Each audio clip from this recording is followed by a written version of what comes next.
All right. Another glorious day of streaming for you guys.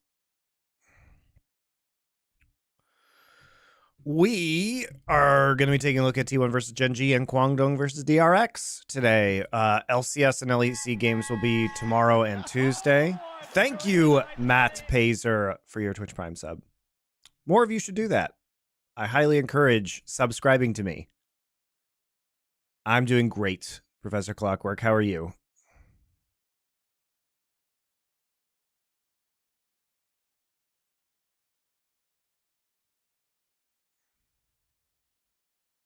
Is the KDF hype train done? Well, that's what we're here to discover.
Okay.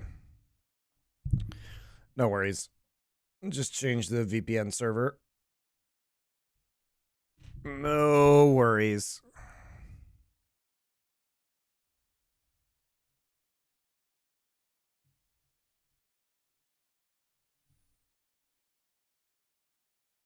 Should be okay now.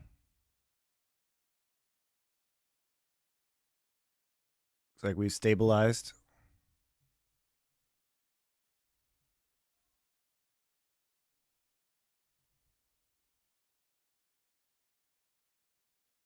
Okay.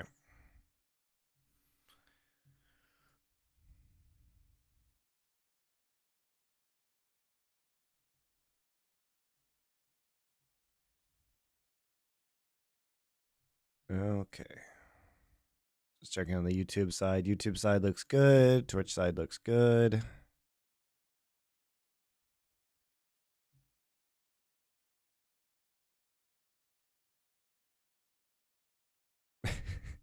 Good morning from Bulgaria. It's 5 in the morning, but you're awake. Good job. All right, cool. I think we're good. Just a quick switcheroo on the old VPN server. Thank you, Vehement Phoenix, for your Twitch Prime sub.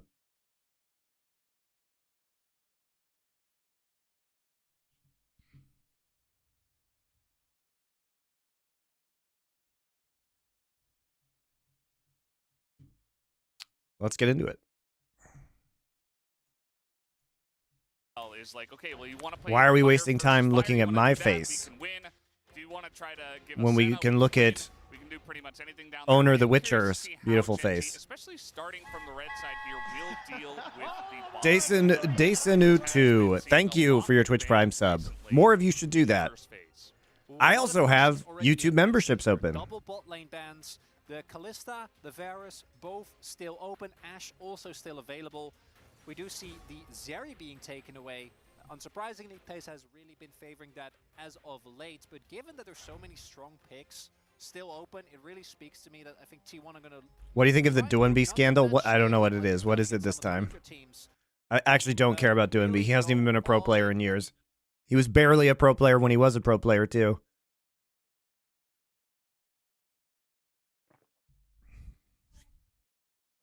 As Lucian... Okie dokie, guys.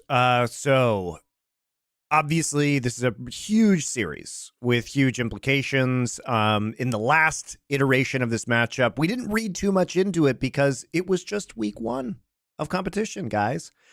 And with all the changes that were coming in, teams coming off of breaks, yes, Gen G won 2-1, but it was a little bit sloppy, you know. maybe it wasn't the best series played. And so this is the highly anticipated rematch, probably a preview of the finals. And we've got two teams that have, relatively different styles. Like you can see the Zeri ban coming in here because this is a champion that Gumayusi has never really been good at. And we've seen Pays absolutely dominate on. A lot of Gen.G's play has been characterized by Maokai and Sejuani in the jungle position for Canyon, but he's been diversifying a little bit more recently. And then on this side, Faker has been dominant on Orianna. Remember, there is no Azir on this patch, so that's been one of Faker's champions that he's not going to be able to fall back on. Same with Chovy, though. Chovy is a very famous Azir player himself. Now we're going to take the Ashe and the Senna away to really prevent the bot lane from doing much. Now, this could mean, of course, a Varus first pick. Varus has been a big priority, double AD carries for T1, very popular in the bot lane. So it could be a Varus.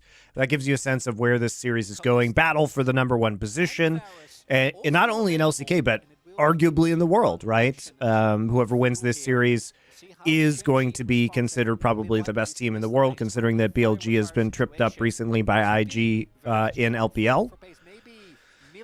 So we're going to see Lucian coming out immediately, and interestingly countered by Aphelios. They're going to take the Rel. This has been another champion that has been picked up pretty consistently by Canyon on this team, in this new roster. Jace, okay. Yeah. Jace is a flex pick for T1, but obviously Zeus, the more famous Jace player compared to Faker. Faker has been pretty much on control mages throughout this entire split. Might be taking Nico here. He's been playing Corki, obviously. Lulu Aphelios, very classic, very safe lane, farming lane in the bot side. Does show that Rel is going into the jungle position. They're going to ban the Vi, single target lockdown for Aphelios. Gragas going to be banned here just because it is a good matchup into Jason top lane. No Nico. Okay, so we're going to see what Faker plays. No Taliyah for Chovy. Taliyah, very powerful champion right now. They're going to take K'Sante, save their mid pick for counter. J4 into Aphelios. Again, very good single target lockdown in the backline, but you do have wild growth to prevent, to provide some counter engage. And LeBlanc. I think this is Faker's first game of LeBlanc this year. Obviously, historically, an insane LeBlanc player. Also remember with Gen.G that K'Sante is a flex pick into the mid lane. So it was definitely something that they were considering putting into the mid lane. Probably not going to do it versus LeBlanc, and it will just be a Corki pickup instead. LeBlanc is interesting here. I am kind of surprised they didn't go like full poke comp with the Corki. But in this matchup, definitely going to be a advantage in the early laning pressure to come through here from Faker. Do also expect this to be the AP LeBlanc. Yeah, they do have, so to talk about this, they do have in T1 some advantages in the bot side. Like, obviously, they're going to get some pressure down early with Lucian Nami. They're hoping to get that with the LeBlanc in the mid lane as well. Thank you, Ariel J and Talsifer, for your subscriptions. I appreciate that. Did I see the Double Lift Dodo drama? Yeah, you can't trust what Double Lift says, guys. Excellently comfortable draft. Oh yeah, this is like they are there's definitely another side. Anytime Double Lift tells a story, guys, there is another side to that story, I promise you. Fortune 49. And we'll see if they can control that early game, or will Gen.G scale up as we hop into the Rift for game number 1. T1, 하나, 둘, 셋. T1, 파이팅! Gen.G, 하나, 둘, 셋. Gen.G, fighting! I love how they started doing the fan cheers while there haven't been fans in the arena. Fans are out in force tonight, as this is a big matchup between T1 and Gen.G. How does Jarvan Jace play this top side? Not well. 6 more that we're going to get in upper finals and grand finals, and then upper finals and grand finals, plus the 2 extra summer round robin matchups. Surely a team will rise up and match them. Yeah, I mean, at this point, it looks like Hamalife Esports would be the team to do it, but Thank you, World Funeral, for your YouTube membership. I appreciate that. I What is my favorite LoL player of all time? gonna Score. happen. We'll see. Jungler for Maybe a KT. patch can help. No, I don't think a patch is going to be enough. Although I gotta say, Keen's getting there. We're playing right now. It seems Keen's my favorite active player. So some of the tech that we see here, Pace has gone for barrier as well as PT. The Jarvan pick is very specifically probably targeting the Aphelios for lockdown, but it's hard to actually burst. The problem is that it's hard to burst the Aphelios because you have kind of a poke composition and wild growth exists, right? So seems difficult. And you can't do anything to the Cassante because he can get out of Jarvan ults. Like, you can't gank him with Jarvan. So to just scale into a big mid-game threat as soon as possible. So we do see the early trading coming through here, and this is why the Lulu, I think, really has risen up in prominence. Even though Milio at time was enough to withstand with the extra range, Lulu, it's just a straight-up lane bully this early on. Seed level 2 about to be hit here first for the Gen G bottom lane, so they're going to move forward. And Slow comes down on Naguma. That's going to force a cleanse and heal already. Of course, Lehens did heal to try to get in there. And nowadays, it's just so tense down in the bottom lane, especially when you get like 480 carry lanes. But even in you're studying Coptic, Attila? at the level 2 Scholarly Gnostic materials? No, I'm not going to have time to read them, unfortunately. Does sound very interesting, though. Pathing towards opposite sides. I don't think there's really a great diving opportunity for either because both way, or at least Besides Emily Wilson, Najafan, you can read Robert Fagels. There's another translation. If he tries to play for blades. On the bot side, though, Lehens and Pace still have the lead. So many KT junglers to pick, and he picked Score. Score was the KT jungler. He's the most KT of KT junglers. That is a risk here from Guma and Carrier. Yeah, especially down a couple summoners, but they do get the barrier out of Paze, and so that is going to even it up. Of course, Lucian Nami can always be very aggressive. Trying to do that before Paze gets many items is going to be nice, but so far things are going pretty well for Paze and Lehens. It was kind of crazy, too. We saw the played stats of this split so far. This is Faker's first game of LeBlanc all year, which obviously very well known for this pick. But he's played a lot of other. It is interesting that he is now going to LeBlanc on this patch with the Azir unavailable and I guess not willing to pick Corki. So we have mirrored jungling on the side of Genji and T1. So just full clear into crabs for both junglers. Very low action early game. Get to see blind pick LeBlancs. Arias come back, although that's obviously also testament to the buffs that she did receive. And we do see neither jungler really finding any opportunity here. Genji didn't find an opportunity to stack a big wave, so Canyon just ends up backing instead. Same for Owner, although he did put up another Raptor ward, meaning that they should be able to find what will happen to that pathing of Canyon. The first plate is taken here by Paze and lands. Owner looking for someone, but there is a ward in the Tri-Brush show. And with flashes still available especially, I think Paze and lands are still going to feel quite safe. We don't see any action just yet. Yeah. As Zeus, 24-7 on the Jace. Definitely one of our guys that will blind pick the Jace. And be Isn't T1 bot lane supposed to be winning? I mean, yes. The thing is, though, with Lulu Aphelios is that Lulu provides a lot of the shielding and counter harass on some of the bursts that they try and do. Like, if you try and dash in with Lucian, you get polyed. So, you know, it doesn't lose as hard as other lane matchups. Especially when the ultimates are available for both junglers. Like, Lulu is good Bot lane here is kind of conditional into really hard. Lucian Nami. Bubble specifically, you can't start a fight the way you do with something like a Nautilus whenever you please. But both Owner's ultimate, once he has it available now, is just going to guarantee trap lands. No way out for him. Same for Carry Out without a flash. Canyon does have a great opportunity to get on top of this Nami, as we do have the jungle or the Dragon Rider being started. Pace is on the back, so will Carry Out. Owner, yeah, he had an inkling. I think Canyon actually showed up there, and they're going to say thanks for the leash. Will be a big win if Genji can get an early dragon here, given that they do have a composition that scales very comfortably, courtesy of Pace and Lehens in his bot side. Yeah, even a singular mountain dragon. This feels great if you're Genji right now. But for You really haven't gotten pushed in at all early. Corki going Hex Drinker first is AP LeBlanc. Genji is Toby's just not allowing Faker to go back. This has been denied a couple of times already. So bottom lane going pretty swell. The jungle obviously going in favor of Canyon so far, and the mid lane as well. It's pretty even at this point. I mean, it is a Corki, but Faker is slightly behind in terms of CS. Why would you take Blue Smite instead of Green Smite with Jarvan? Because you want to create picks with LeBlanc and actually have a faster form of engage. I don't think T1 wants to play for a front-to-back 5v5, guys. I think you just lose that. The thing of legends. Cool to see it come back here again. Okay. I was about to go and talk about T1. Well, we did just That they don't necessarily it's a very need fast to pause. completely take over the game in laning phase. all right. Well, we did just have an in-game visual bug.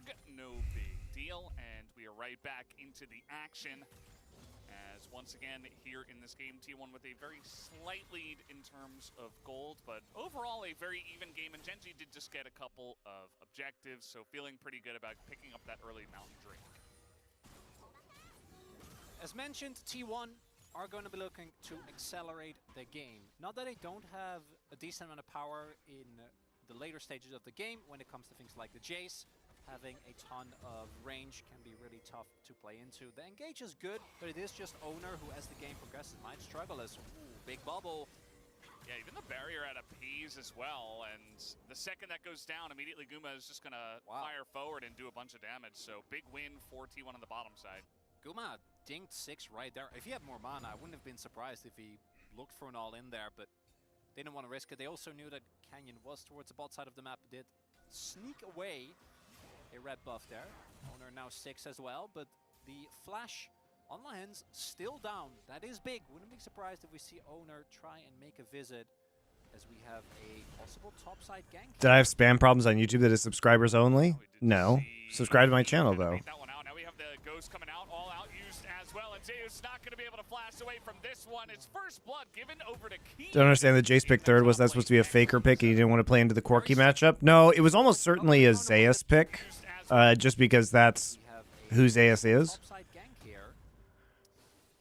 Yeah, we did just see Keen kind of bait that one out. Now we have the Ghost coming out, all out used as well, and Zeus not Oh, going he's to be just able to dead. flash away from this one. It's first blood given over to Keen in the top lane. Excellently set up. That'll erase the CS difference and plate difference that has occurred in the top side. Starts the CC chain. Keen with his all out. Very, very awkward grub trade. So they each have a grub apiece right now, and they're finally going to clear the first camp. Doesn't leave very long, though, to Allowing Keen to more handily shrug off take the grubs next time after they respawn. And this early game thus far really going Gen.G's way. Monty, come play Flesh and Blood with Doa, you coward. I'm in Korea. Is here, so we should be safe. I would love to. I mean, look at the way he handles this, though. Pushes away, baits him in. There's no vision. Flesh and Blood's a good game. And leading with all out means Maybe when I get back to the States, I'll be able to do that. Nicely done. No opportunity for Zaze to outplay that one, except not be up. But with Jace, you're always going to want to try and play as aggressive. Also, by itself, I mean, I like this draft for Gen.G because Cassante is a flex pick for them on red side. So that's pretty nice. Zeus did hold I mean, on to Cassante the is a last very gank. Might have to use it annoying here. champion. As Smite's gonna come down If you're and playing he against misses on Gen.G. that one. He does elect to just knock him away, and there's the flash, but he uses it right into the W. Oh, no. As The Cole also was able to pick up an early plate. And All right, Canyon's just torturing him in the top side, even though he has a ward. did hold on to his He's flash trying to for get the left plates. gank. Might have to use it here.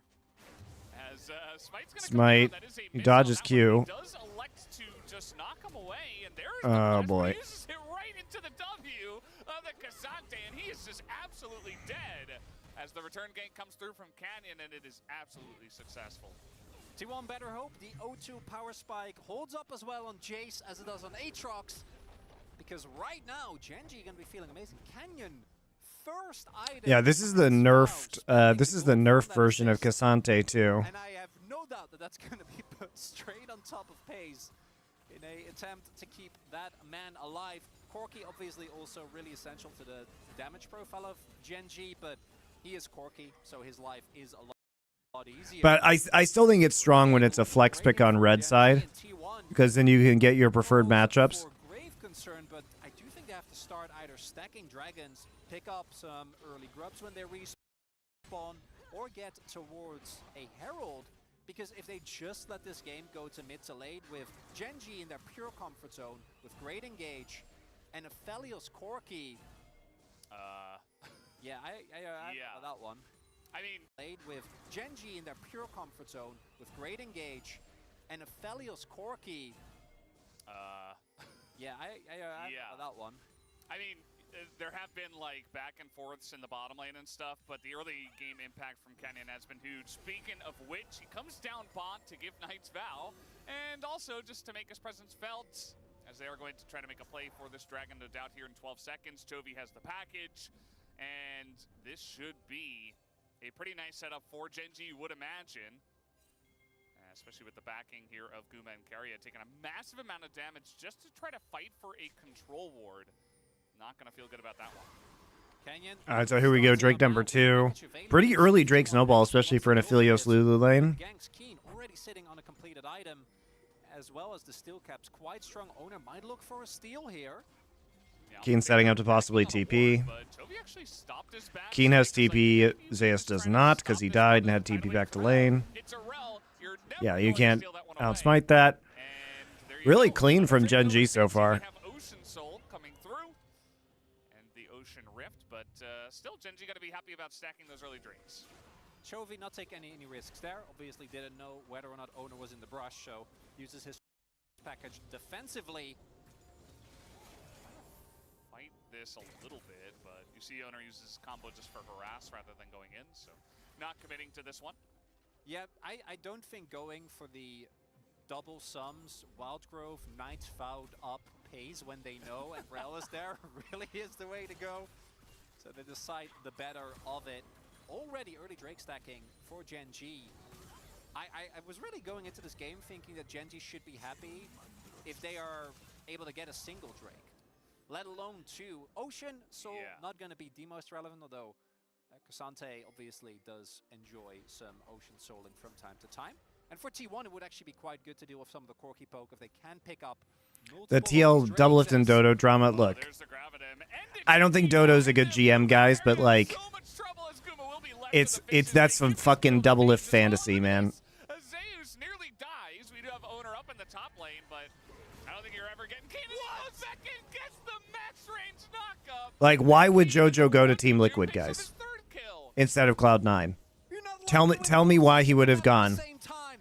Why would JoJo rather play with Team Liquid's roster Right now in this game, I think. than Cloud9's That roster? is- Tell me. That is painful. Not only so started up on the bot side, great old Money? sets up for Canyon. Uh, We're able to take Okay.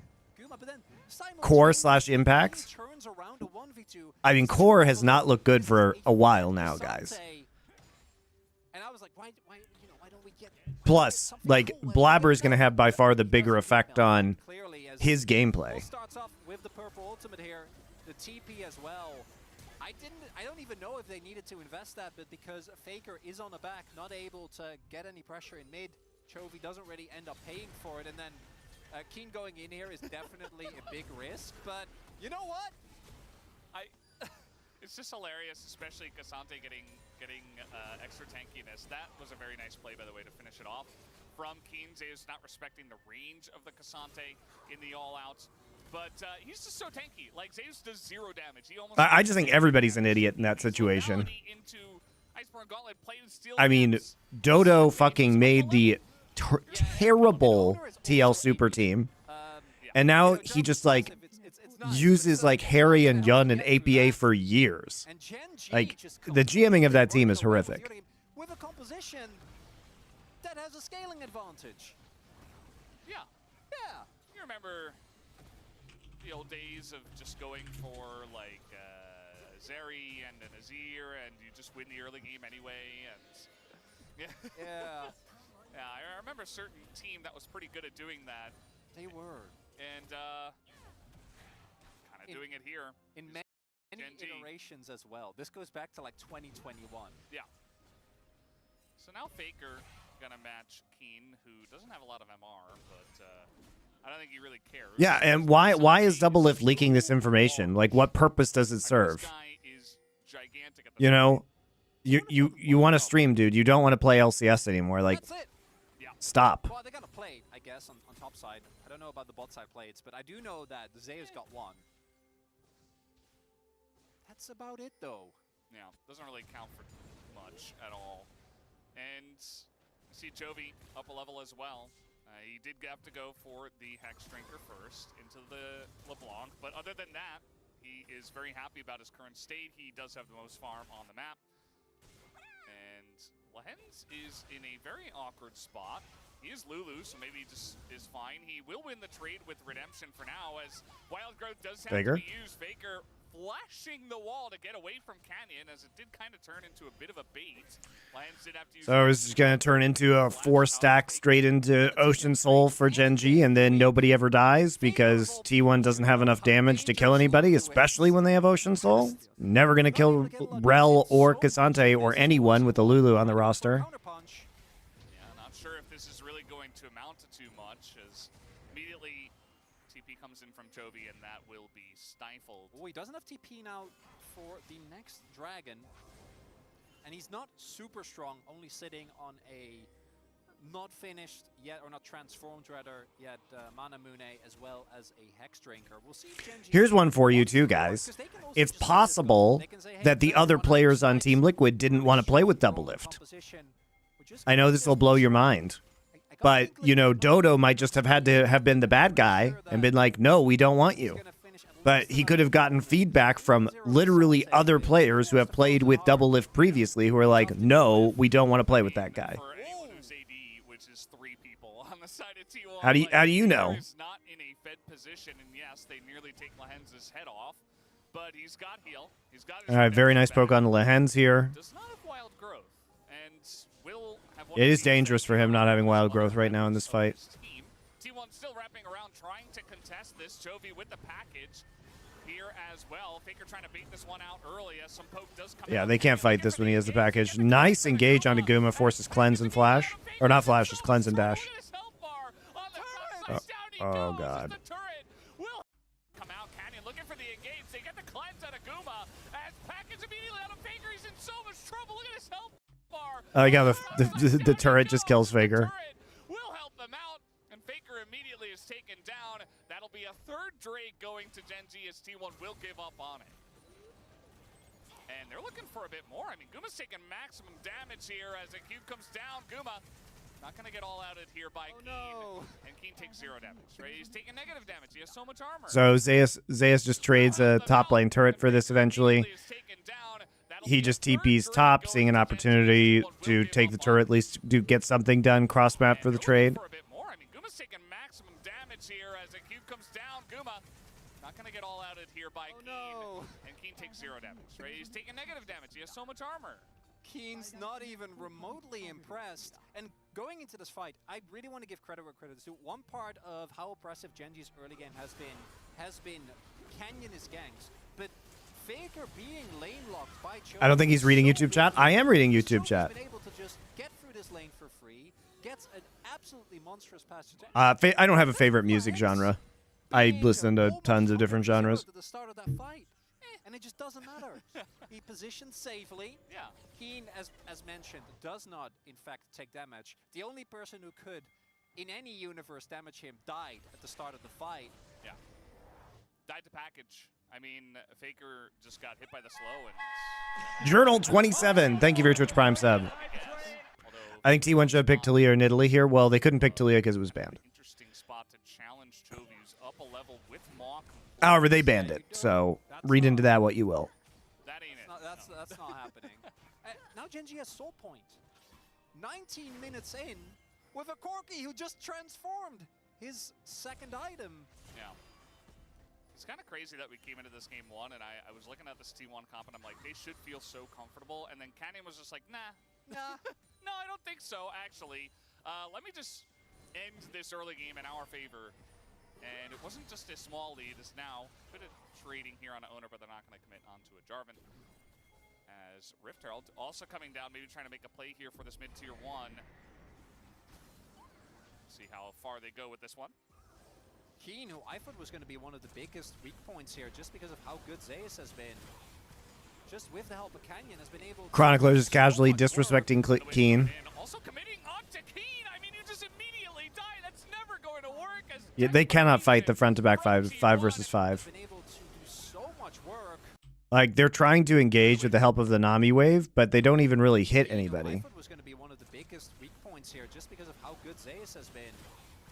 Just with the help of Canyon, has been able to do so much work. So their call is, but what are you gonna do to this fucking Cassante, man? Like he doesn't care if he's in Jarvan ult. Also committing onto Keen. Canyon just I mean, goes this into it, immediately tries to dies. zone them It's out. never going to work as desperation from T1 and Genji I mean, they know immediately they've put lost that this one game. down as Nice five bubble. members here in the mid lane just continuing to pressure up, but they run out of a wave. Zeus is going to miss the shock blast, and Genji just going to run away from this one. But look at the control that they have. They don't necessarily have to run away from this one unless they want to go towards that Baron.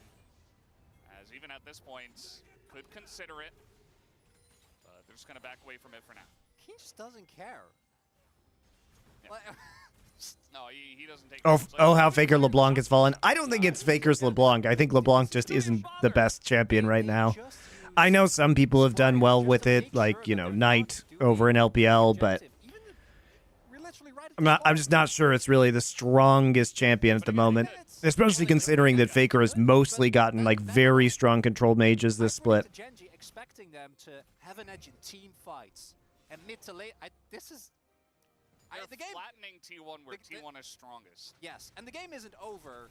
T1 have been able to make Oh, it's miracles over. happen, to find incredible team fights, but that has been against You teams that aren't- you can't team fight with their composition though. and these are You games basically that have give me to a lot of faith hope on that you this. get a lucky pick. I mean, I don't even Or that they like start Baron and it takes a super long time and you just rain Jason LeBlanc poke in on them. Deal damage, ulting a Cassante. Hayes has Collector now. It's never going to work. As Owner now in a bit of trouble. They are keeping hold of this river. There's one. Is ward 2024 Gen G better than 23 Gen G?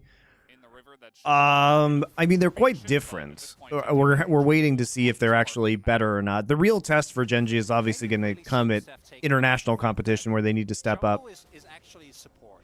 Support is the role that gets resources, and you are a utility bot. So he bit the bullet. I don't love Familiar. I don't feel like it's actually needed. Would have much rather seen a different tank item as opposed to Formula. Yeah, like Locket, right? Yeah, exactly. Tank support item.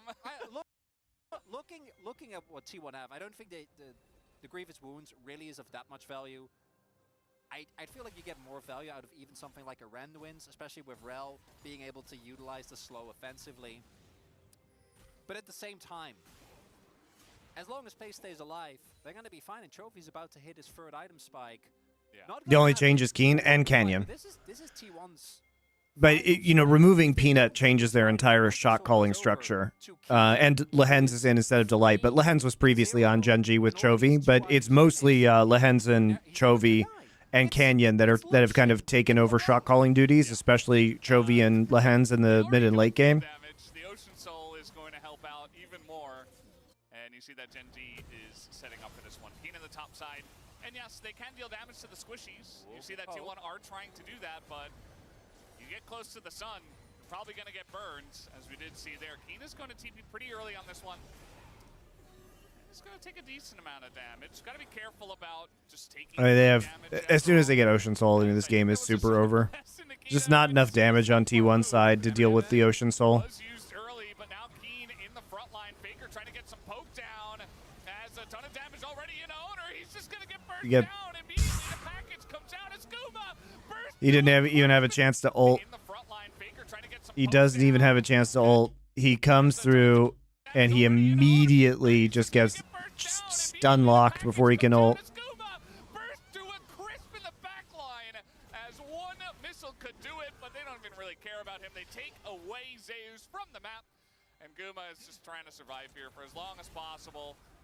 One auto would do it, and I think Chovy, he's just going to clean that one up. Doing the most damage at only 200 or 2,800, and it is a massive wipe in favor of Genji. No one on Genji. They kept serial international choker Chovy and gained semi-famous international choker Lehens. How about international choker Keen, Genji are the just only Korean top laner to lose the best of series to North America in League of Legends history? Ooh. Okay, so the poke somewhat redemption from Lahens, which he did rush, actually does a lot of heavy lifting. But T1, they know they need to get this soul. Pace gets taken out of the fight, at least for a little bit, by the combination of Guma, but then Keen just deals with multiple people. Why do I think Gen.G have T1's number? Is it well, in this, I don't think you can say it's... I mean, they've changed rosters multiple times, Gen.G, right? And they keep winning. So I think part of it is just Chovy being incredibly good domestically, right? They also, I mean, Gen.G also changed coaches. But in this series, it just feels like T1, you know, maybe has a misread on the meta on this patch because the fucking Lucian, Nami, LeBlanc just doesn't, Jace top doesn't do anything. With the Jarvan jungle, it's such a weird composition, and they don't win, they just didn't win any of the lanes. Besides top, but then we saw Zeus die. The fact that there is an objective bounty kind of shows you where this game is at, as Chovy is 3,500 gold ahead. And that's only Chovy. That's just Chovy. That's a full item. Has Malignance done now as well? Hey, that's like 1.5 frozen. Is this 14-5? No, it's 14-4. Koenig Rooker now done for Keen. I could see angles. Keen is just fucking immortal now with Ocean Soul and Lulu. You know, I had to stretch it, but yeah, it's like a 2 and 3 items. Yeah, it's T1. You got to give him the benefit of doubt. Now though, there's no angles. If it wasn't Gen.G, if this was like DK that somehow got themselves in this position, I'm like, they'll find a way. But it's Gen.G. Yeah. Gen.G does not lose from these positions. Jesus. But how could they when they have a Corki damage still crazy even without Eclipse. Really, the hardest thing now is... Oh boy, he's just going for it, man. He's just Valkyrieing forward, looking for kills. He's like, 4 is not enough. And yeah, I mean, T1 desperate to just try to get anything, but they are going to lose this inhibitor as Gen.G storm through the front gates. They get the mid-inner as well. And Faker splitting, guys. I mean, don't worry. At this point, Faker just going to try to TP in, but it is maximum desperation as Keen's going to get that knock up here onto Faker. He's in a bit of trouble. As 1v5 is doing more damage. Man, Canyon has been so good on these engages this game, guys. Canyon has been so fucking good on this rel. Gen.G gonna win this game in 27 minutes. No deaths. It's over. No deaths. 12 kills. Just 1 grub and 2 towers is the only thing that T1 did this game. I can't even remember the last time they lost a game without getting a single kill in it, T1. So crazy. Damn. GG as Gen.G take the first win in excellent fashion. Oh, that was one-sided, guys. They got onated.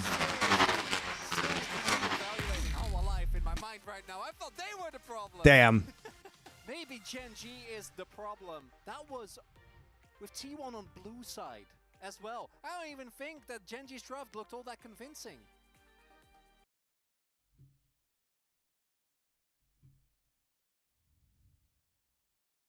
Go for that similarly, but maybe like not the Jarvan. And Holy smokes, that was one-sided.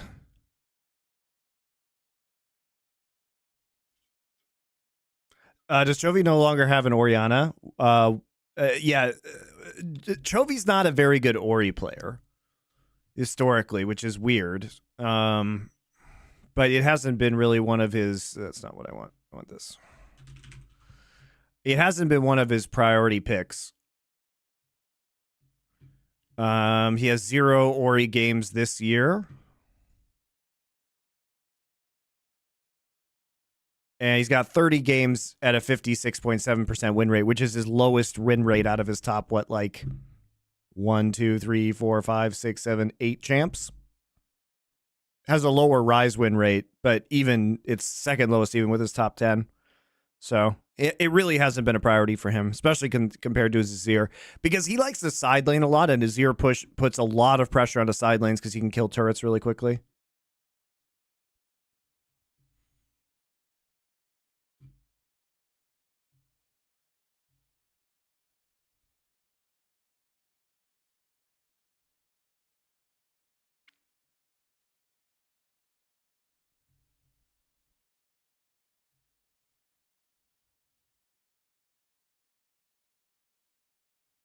Musto Hard in the jungle could help as well. But, yeah, I think it just came down to the execution. Disappointing game number one. Gen G on red side again. They're going to take Ori out. And Zeri, so same band so far from both sides. This will be Ashe. Just yet. Want to echo with the space set as well.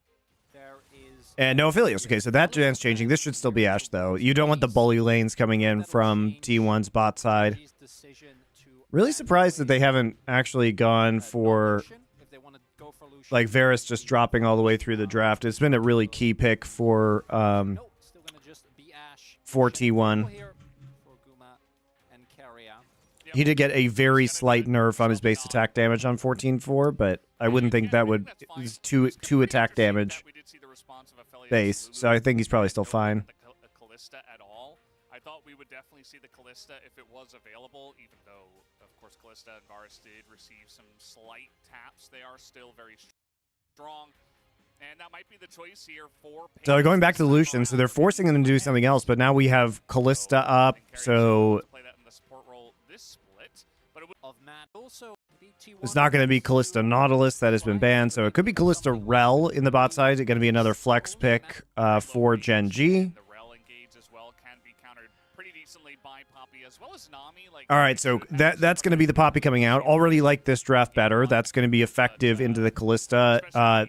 Renata Glask strong in terms of team fighting, but still relatively weak Kalista Renata when it comes to the laning phase. But obviously still gonna get taken away. Gen G not allowing Zeus to pivot back to what he has been so successful on in recent matches.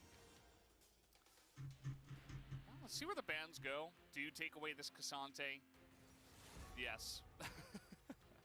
I feel like this. So Rend base damage was nerfed on 14-4. So we'll see how this plays out. Figures look so by far his best on Ori. Yes, I agree with that. Yeah, the Ori is, it's not worth fucking with that on Faker right now.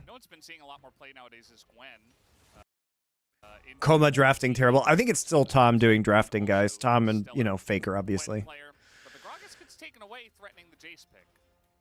Yeah, it's like they, by taking away the Gragas, now Aatrox has been blinded a bazillion times, and so far Zeus is undefeated on Aatrox this split.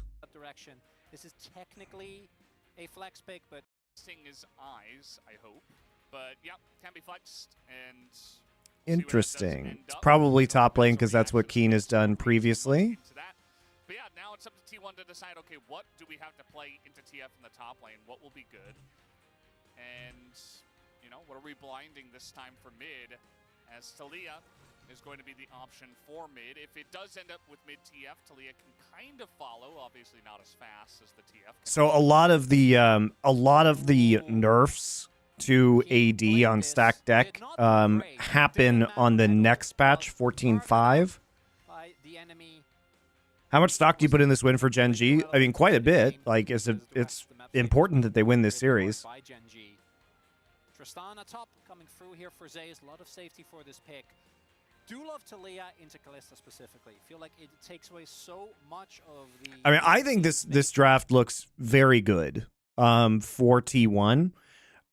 So basically you get the Taliyah through in the mid lane. Now, the combo of Taliyah and Poppy can really shut down Kalista in team fights because Poppy W and Taliyah E affect her ability to dash consistently.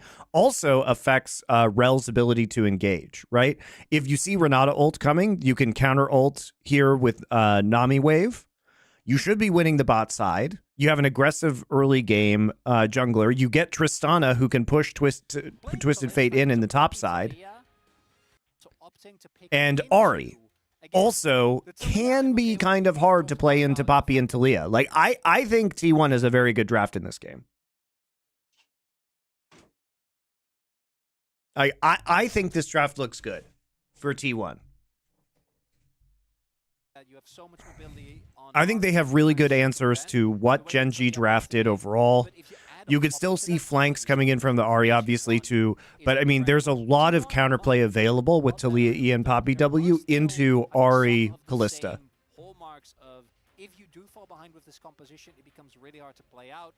That said, though, this time it's the same for Gen G. If your Kalista lane really doesn't get going early, maybe you can win through the TF and the gold that he generates on the map, but it's hard to imagine that working against the amount of backline dive that Ari feels bad here. I disagree with that. Kalista lane really doesn't get Or going yes, early, sorry, yeah, that's what I'm maybe saying. you can win through the TF and the gold that he It's I think generates it's on the hard to map, play but it's hard Ari. to imagine that working against the amount of Can I explain Gen G's last two picks?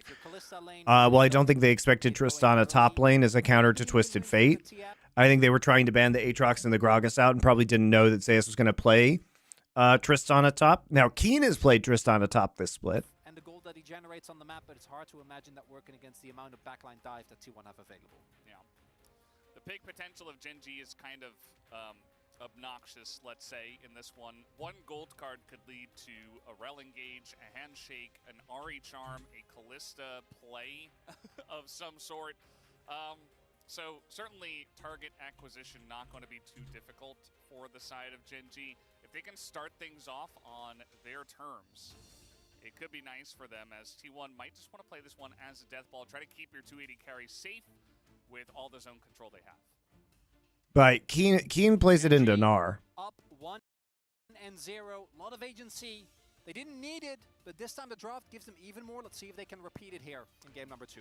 Game number 2. As Kobe talked about not being able to practice Baron's fights on the dive, is the LCS oblivious to Eastern regions playing best of 3 means they get more in-game practice? Yeah, of course. Like, that's how you make teams better. Best of 3 is obviously the answer to make NA teams more competitive. Why is the arena empty? Because they've been getting DDoSed. Number 2. And I really hope that we go to game 3, because if this is a 2-0 stop, I think T1's draft is quite good, though. Like, they should have pressure in all 3 lanes with this draft and lots of good gank potential with the Poppy early, especially Poppy into bot side. Like, Kalista Renata should not be, Rel should not be great into Lucian, Nami, Poppy. Best with 0 kills to T1. So, hoping for a bit of a closer game, at least for game 2 to start, although it can't be as bad as game number 1, right? Valdez? That was looking a little bit scary, but Owner is going to read the situation and back away. I thought maybe they were going to get caught there, but doesn't amount to too much. Canyon, though, maybe trying to invade here. Looks like it. Do want to highlight as well that Keen has gone for exhaust here. Obviously, Zeus gonna be very happy, try and look for these early all-ins. Tristana in general, until you get to the later stage of the game, really going to be reliant on jumping on top of you to both win trades and look for all-in windows. As Canyon is going to be able to steal this away early on. Whoa, I don't know. Owner will definitely know. They are going to run into one another now. It's a very interesting start for Poppy to start Wolves and then head into bot side. That's a very unorthodox Poppy start from Owner. And Owner's just chasing him down. Didn't get the stun, though. He will win this fight, and he will. In a very long lane, quote-unquote, that is the jungle. But Canyon is just going to get away here to the disengage cone and threaten it, and in fact disengage over to his blue. Big thing there is that Owner doesn't have red buff, so it's really hard to maintain a consistent level. Yeah, I was Guma and Carrier's first loss on Lucian Nami this split. He has a lot of potential damage, but you are really relying on hitting your stun. And the bot lane was not winning in the early prior war, which isn't surprising given that it's Kalista and Renata. But it does mean that you do struggle in trying to extend this chase. So Owner will be answering back as we do look at the win rate, unsurprisingly for Kalista, looking quite good thus far in spring. Yep. Our Kalista players here in the LCK are top tier. Just excellent at this pick in general. Quite good. Interesting pathing from Owner. You know, after he chases Rel out and he knows where Rel is, and he knows that Rel started his Raptors, he immediately goes to counter jungle enemy Raptors and top side. Because he knows Rel is at blue and clearing out that quadrant, so a pretty good advantage gotten early on here by Owner. Quite good thus far in spring. Yep. Our Kalista players here in the LCK are top tier.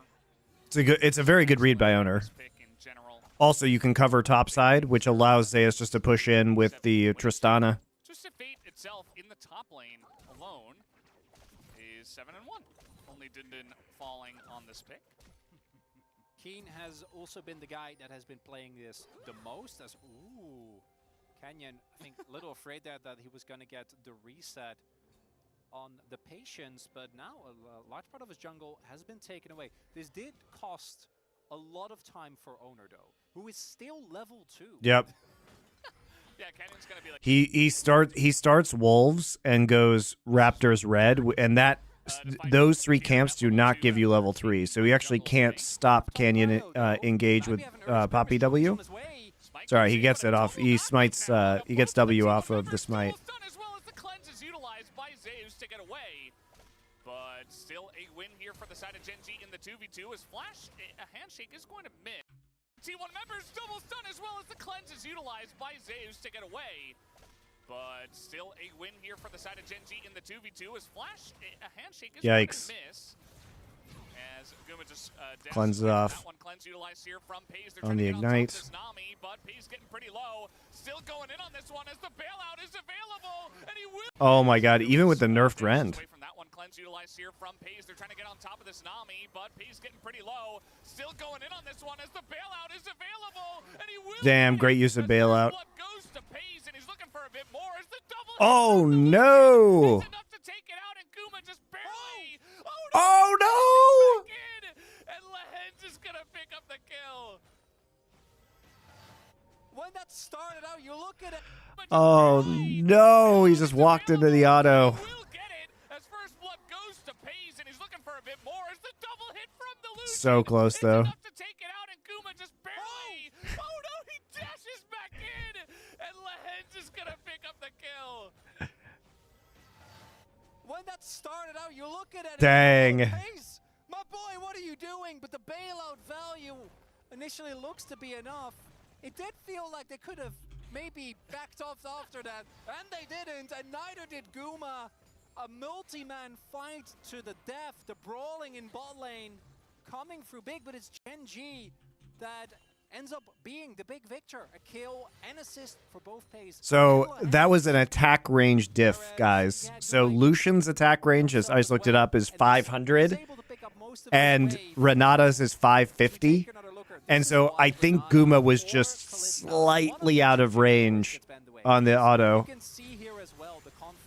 It was just the attack range. And Pace's health bar is but an illusion. It's not real. He knows that he will get plenty of extra time. Has the spear stacked. It's a really good engage with bailout. And also just back off. And they thought that with Lehens' handshake, they would actually have it. And Guma's dash. Oh yeah, he actually did fuck up his auto. Actually have it. And He like canceled his auto. And they thought that with Lehens' handshake, they would actually have it. And Guma's dash in there is also because they're Lehens is tanking the entire wave. But that doesn't really excuse the fact that Lehens, I think even in the worst case scenario, probably would have traded. Even a couple of minion orders, I think. He checked the auto. And that was easier to see in the slow-mo. Again, a win in the bot lane for Gen G and an early Drake going over to them.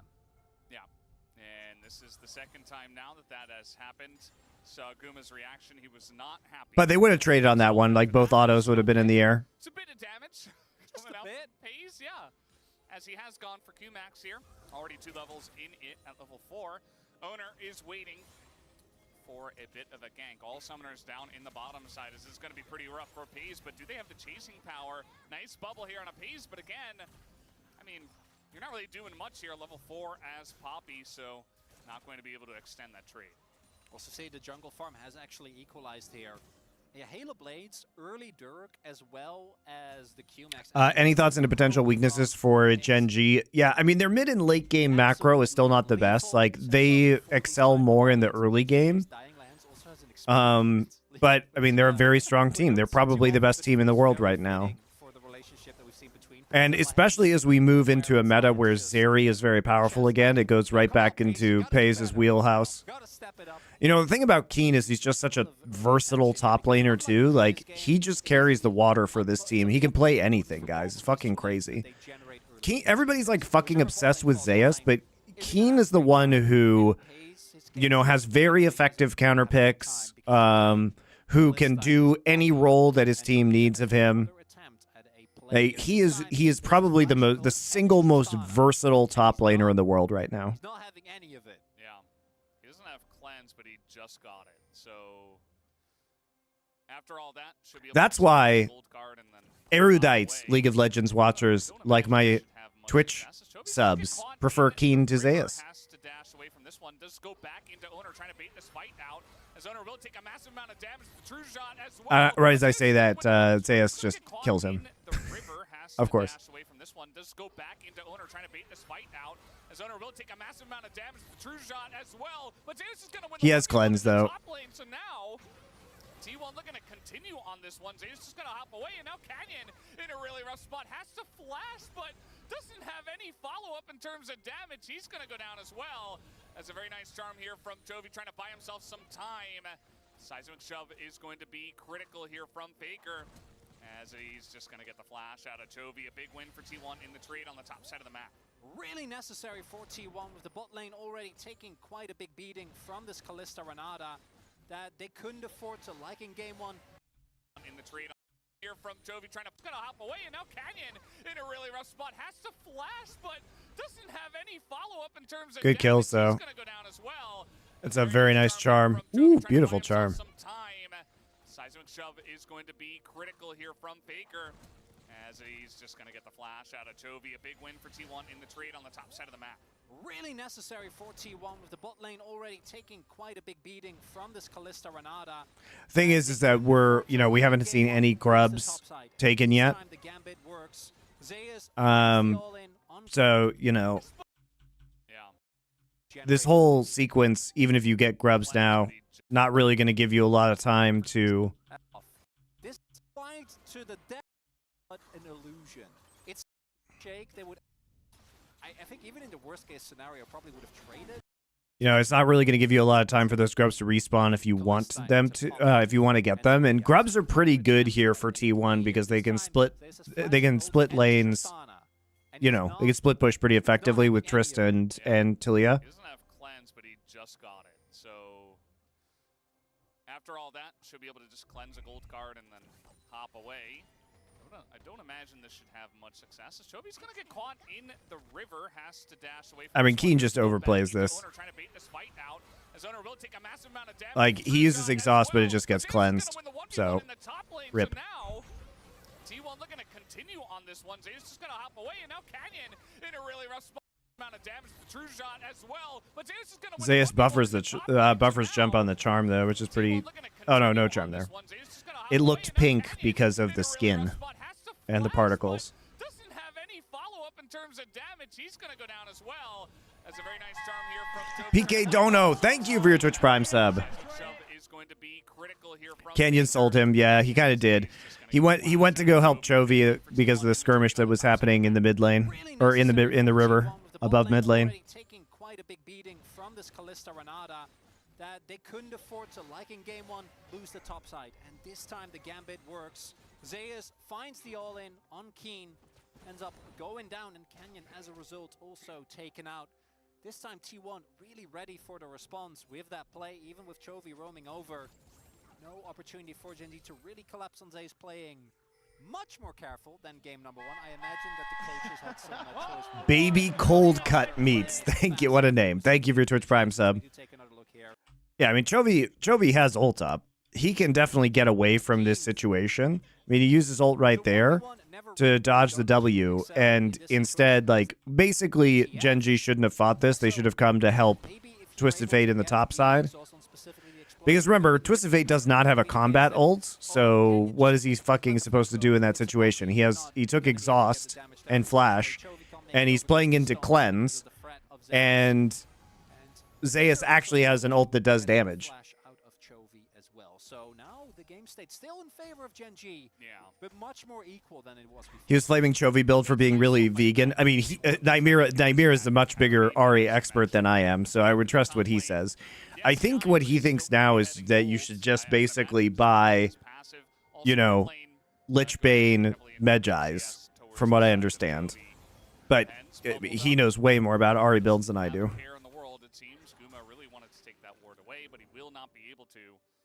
Pressure in the bottom side from Gen G's bot lane, still doing a great job.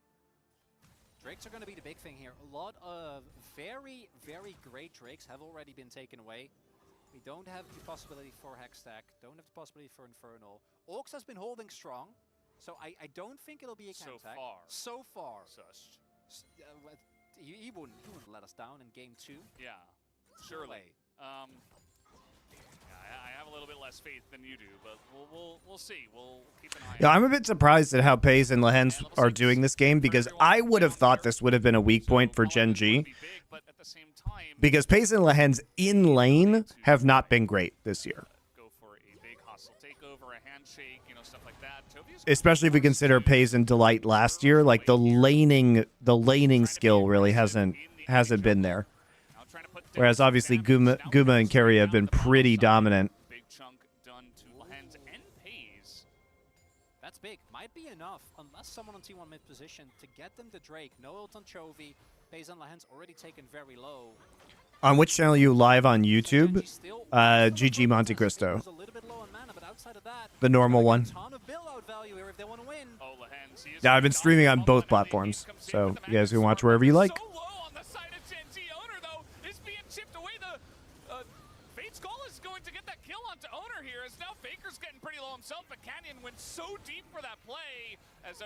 All right, let's take a look at this.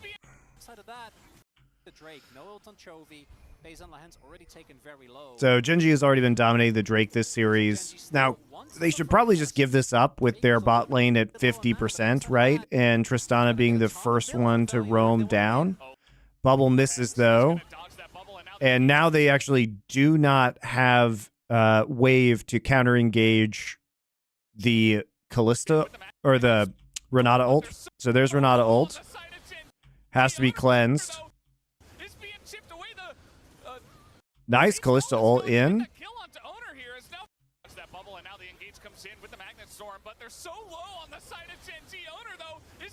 Kenny doesn't actually get stunned either. He just gets knocked up.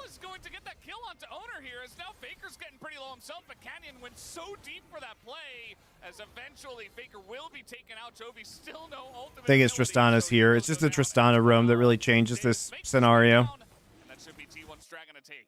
That was a pretty good fight, though, for Gen G, considering the circumstances in which they started that engagement. But I would not have fought that. You know, if Keria hits the bubble and doesn't waste Tidal Wave, then I think this is a very different fight, and much more T1 favored. Like, because without having the Tidal Wave, now Lehens kind of just gets a free ulti off, which then forces Guma to use Flash.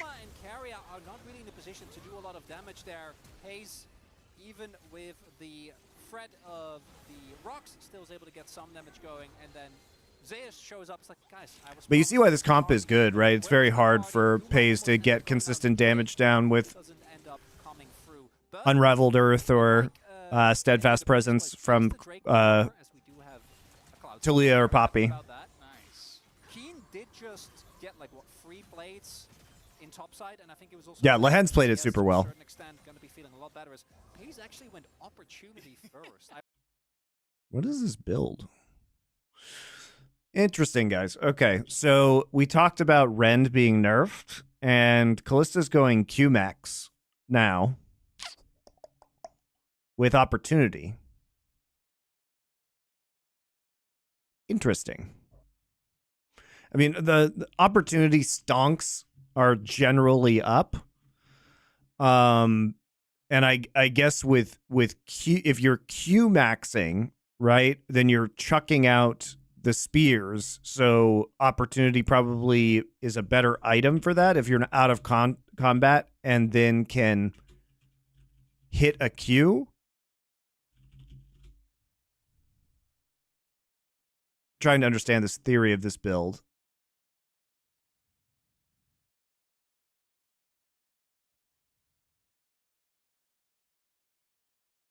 And I guess if you, it also has the passive where if you get a takedown, then you get bonus movement speed, which helps you in combat.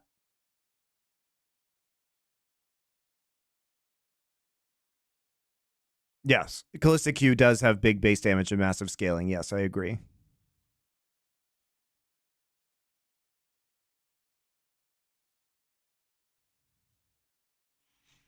Yeah, she won't be kiting that much because of Poppy and Talia, so I guess maybe... And it's also the nerfs to Rend, guys. So the Q max with opportunity. We'll just take a look at it and see how it goes.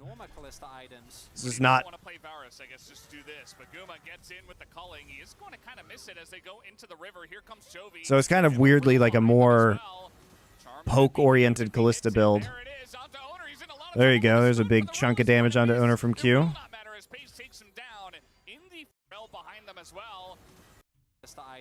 When you don't want to play Varus, I guess just do this. But Guma gets in with the culling. But very bad culling here. Into the river. Here comes Chovy. Owner shows up with Hex Flash into this engagement, but he's on a ward this whole time. And Bubble misses again. I mean, these are a lot of missed skill shots by T1's bot lane in this fight and the last fight. Nice Charm. Pace takes him down in the 4v3 that was set up nicely here from Gen G. Getting in once again with that one against the flash out of Guma. And man, Gen G's getting so much value out of this play on the bottom side of the map. Keen's roaming as well. Faker was looking for a possible ult angle. Doesn't have level 2 of the ultimate just yet. And the fight was already kind of lost. So there wasn't really an opportunity for T1 to try and collapse on that. We'll see if Keen ends up ulting back towards the top side of the map, because Zeus is going to make this turret disappear. It's a great magic trick. I know he's playing against TF, but I'm sure he has something to say about him on. Yeah, there is the ultimate, as expected. Don't want to give over too much free gold to Tristana, but a big win for Gen G in that one. Yeah, absolutely. Yeah, Opportunity is also a pretty cheap item. It's only 2,700 gold. And Owner's down on the bottom side of the map. He's like, hey, maybe I can do something in the face of 8 wards in his vicinity. We'll see how the rest of the build goes. Still going to make his presence known. At least gives his bottom lane time to clear the wave and back. But we'll take another look rather at how this is set up. The confidence of T1 to try and fight into this Kalista Renata is admirable, but Owner used W too, so now Chovy can just dash on him for free. That they expected him to already be in a position. Completely catches T1 off guard, and with the RE there, the extended trades are really strong. So Zeus just walks it off, not too bothered by that. Yeah, I mean, the Tristana, you can see many of the different ways that it has a nice matchup into the TF. You can take cleanse as well, but also you can just, if the gold card gets fired, you just hop away, and then you have some nice distance. You can cleanse if anyone else is there. Also went Call, which, when you think about it, is just like buying a... I don't think Koma's doing the drafts, guys. I think Tom's doing the drafts. I think Koma is there just to manage players. You don't feel like you're getting hustled quite as much.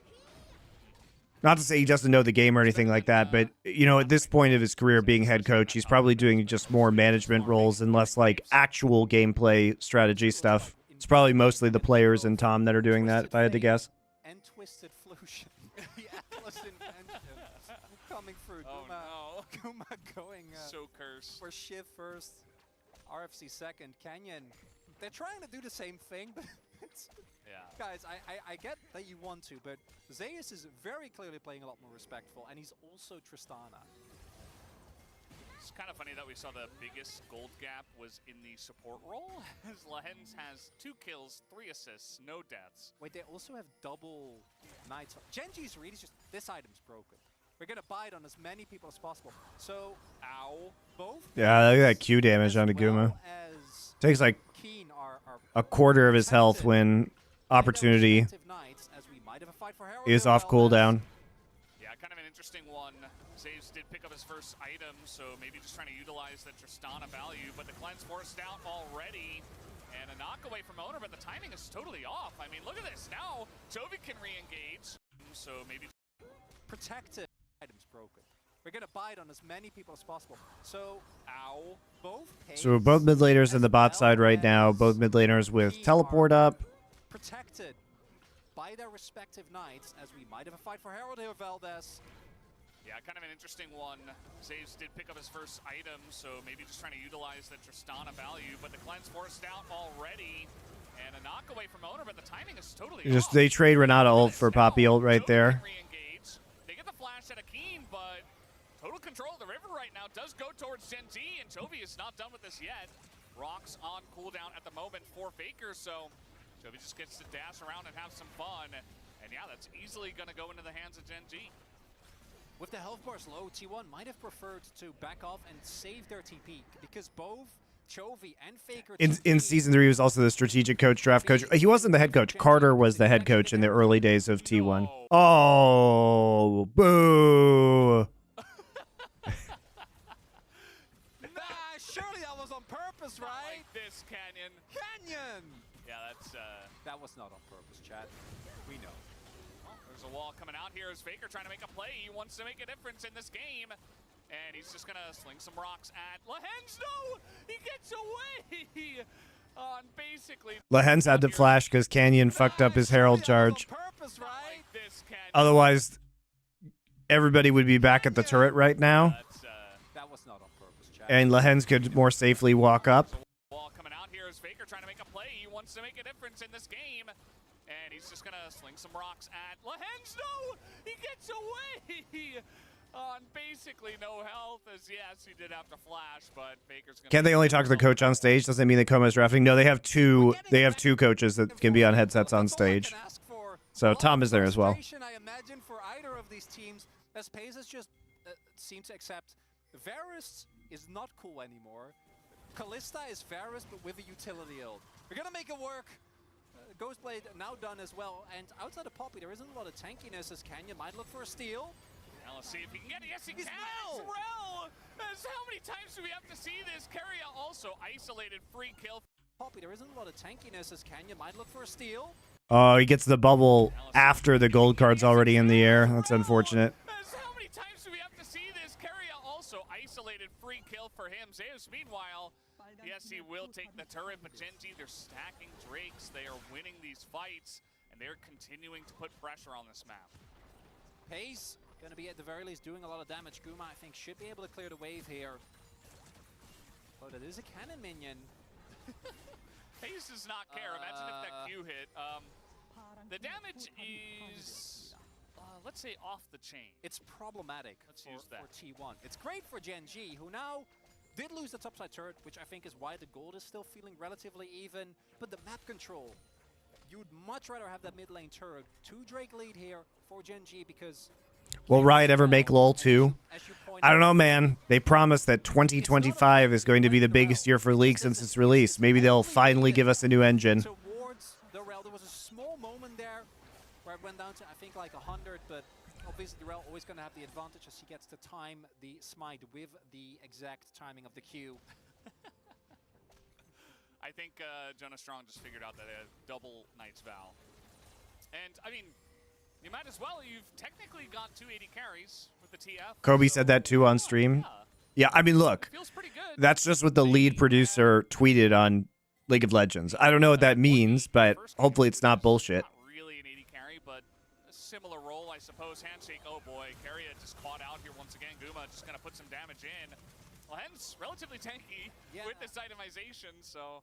Yeah, because of the combination of, like, he's Mercs, Knight's Vow, Kindle Gem, and Slay. So it actually is a pretty beefy Renata this time around. And it forces a flash out of Keria, making him much more susceptible to a possible engage. Or Maybe we can have finally have a client that isn't shit. Top of him out of nowhere. Chovy did get spotted there. Maybe. On the ward. And the third Drake fight, as it often is. Where is Worlds and MSI for 2025? They haven't announced that yet. But almost certainly, guys, just based on the cycle of MSIs and Worlds, because Worlds is in Europe this year and MSI is in China, I would anticipate, because it will have been 4 years since China had Worlds, that Worlds in 2025 will be in China because it went NA, Korea, Europe the last 3 years. So it should be in China. And MSI should be in North America. But guys, if I had to guess, you know where I'm guessing MSI is in 2025? Riyadh, Saudi Arabia. I'm betting it's an old Riyadh. They had it in Brazil, guys. Why wouldn't they put it in Riyadh? And just like that, they are going to clear the wave, so no turret does go down just yet.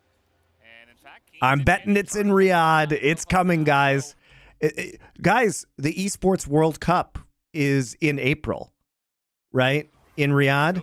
So wouldn't it be nice? Just to push them away.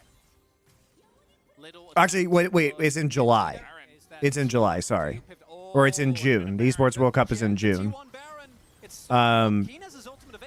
So, you know, if I was the Saudi Arabian government, I would be trying to get MSI there and then chain it into the Esports World Cup. If I'm going to give Prime to this channel or LFN, which is more valuable, I mean, either way. But I appreciate it personally.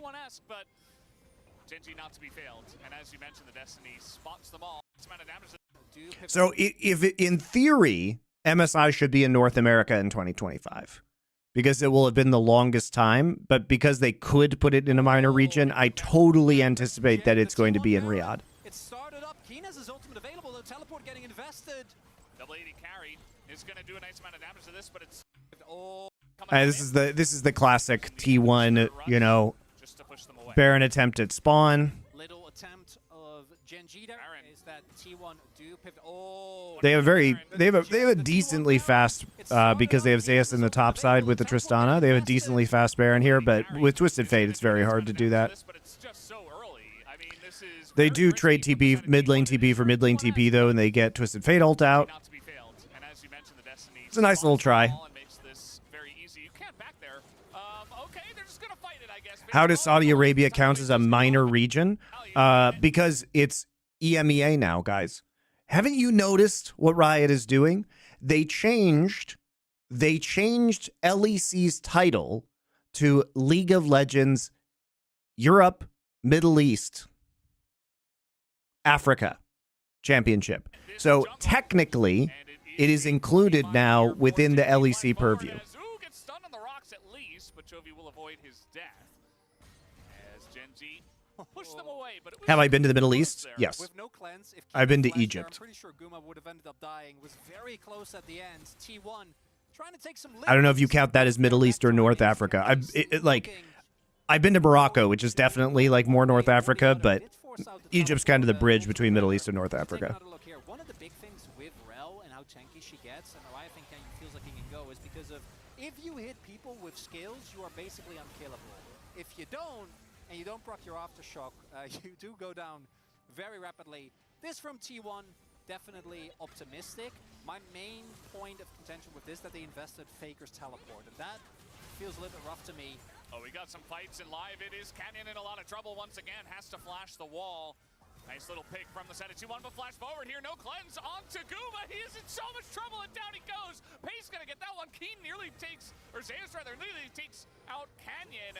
But Chovy gonna win the 1v1 here against Faker, and Zeus is so far behind enemy lines. T1 so broken up in this fight, and immediately takes trouble once. Optimistic. The wall. Nice little pick from the set of. Oh man, Keen with the fucking hero play. He knows cleanse is down on Guma, guys, and he just comes in with the flank and flash gold cards him. That's so huge. Look at that. Ain't that a pretty little play? Straight into Lehens. Keen's the GOAT, guys.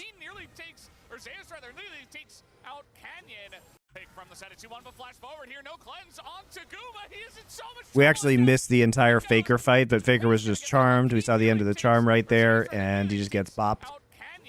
But Chovy gonna win the 1v1 here against Faker, and Zeus is so far behind enemy lines. T1 so broken up in this fight, and immediately Genji gonna capitalize on that one. A triple kill for Paze. 4-for-0. That's gonna be Nash. Genji go for a brawling composition, and brawl they do. That's going to set up perfectly as well. They will get the empowered backs, make their way back, and it starts in an attempted pick onto Canyon. This time he does get to proc his aftershock, does stay alive, and then Keen again. Guma Such a hero play from Keen with the cleanse down. And it starts in an attempted pick onto Canyon. This time he does get to proc his aftershock, does stay alive, and then Keen again. Guma, he doesn't have cleanse. Doesn't have it available. It was used in the previous skirmish. So when Keen hits, Lehens knows he can follow up. Chovy doing so much work in the Guma, he doesn't have cleanse. Doesn't have it available. It was used in the previous skirmish. All right, the fact that Canyon doesn't die too is just crazy unfortunate. In the back line, winning that 1v1.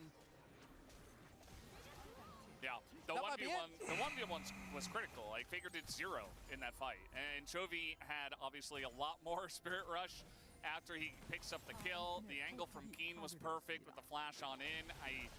Identifies that Guma does not have his cleanse and makes quick work of that. Did I visit Rick's in Morocco? I wasn't in Casablanca. I was in Marrakesh. Before that, and with double AD carry on the side of T1, you could say maybe, but Double Genji stumps. now very much in control of this game. This is like so monkey spoil. Like, oh, I wish Seus had a much better game. Well, he did. Outside of that, though, the key thing to me is that T1, when they have been at least... This series feels bad enough we might get trucks. I don't know. Like, I think T1's draft is perfect. I didn't like their draft in game number 1, guys, but I think their draft is perfectly fine in this game. And when it comes to team fighting, They just haven't been winning team fights. Right? That was a great flank by Keen. And they couldn't kill Canyon fast enough. Like, they couldn't pick Canyon off because he's playing Rel on it, and it was super tanky with the Aftershock. Do you think the league part of the Esports World Cup is going to have a better format than Worlds? They only have like a week or 2 to do it, so I don't know. Gen.G are about to just 2-0 T1, and Gen.G winning shouldn't be a surprise, given how good this team is domestically, but in this fashion, I am a bit baffled, Feldes. Yeah, I mean, it's a new year, a new roster. They look stronger than ever, and T1 have not matched them at all today.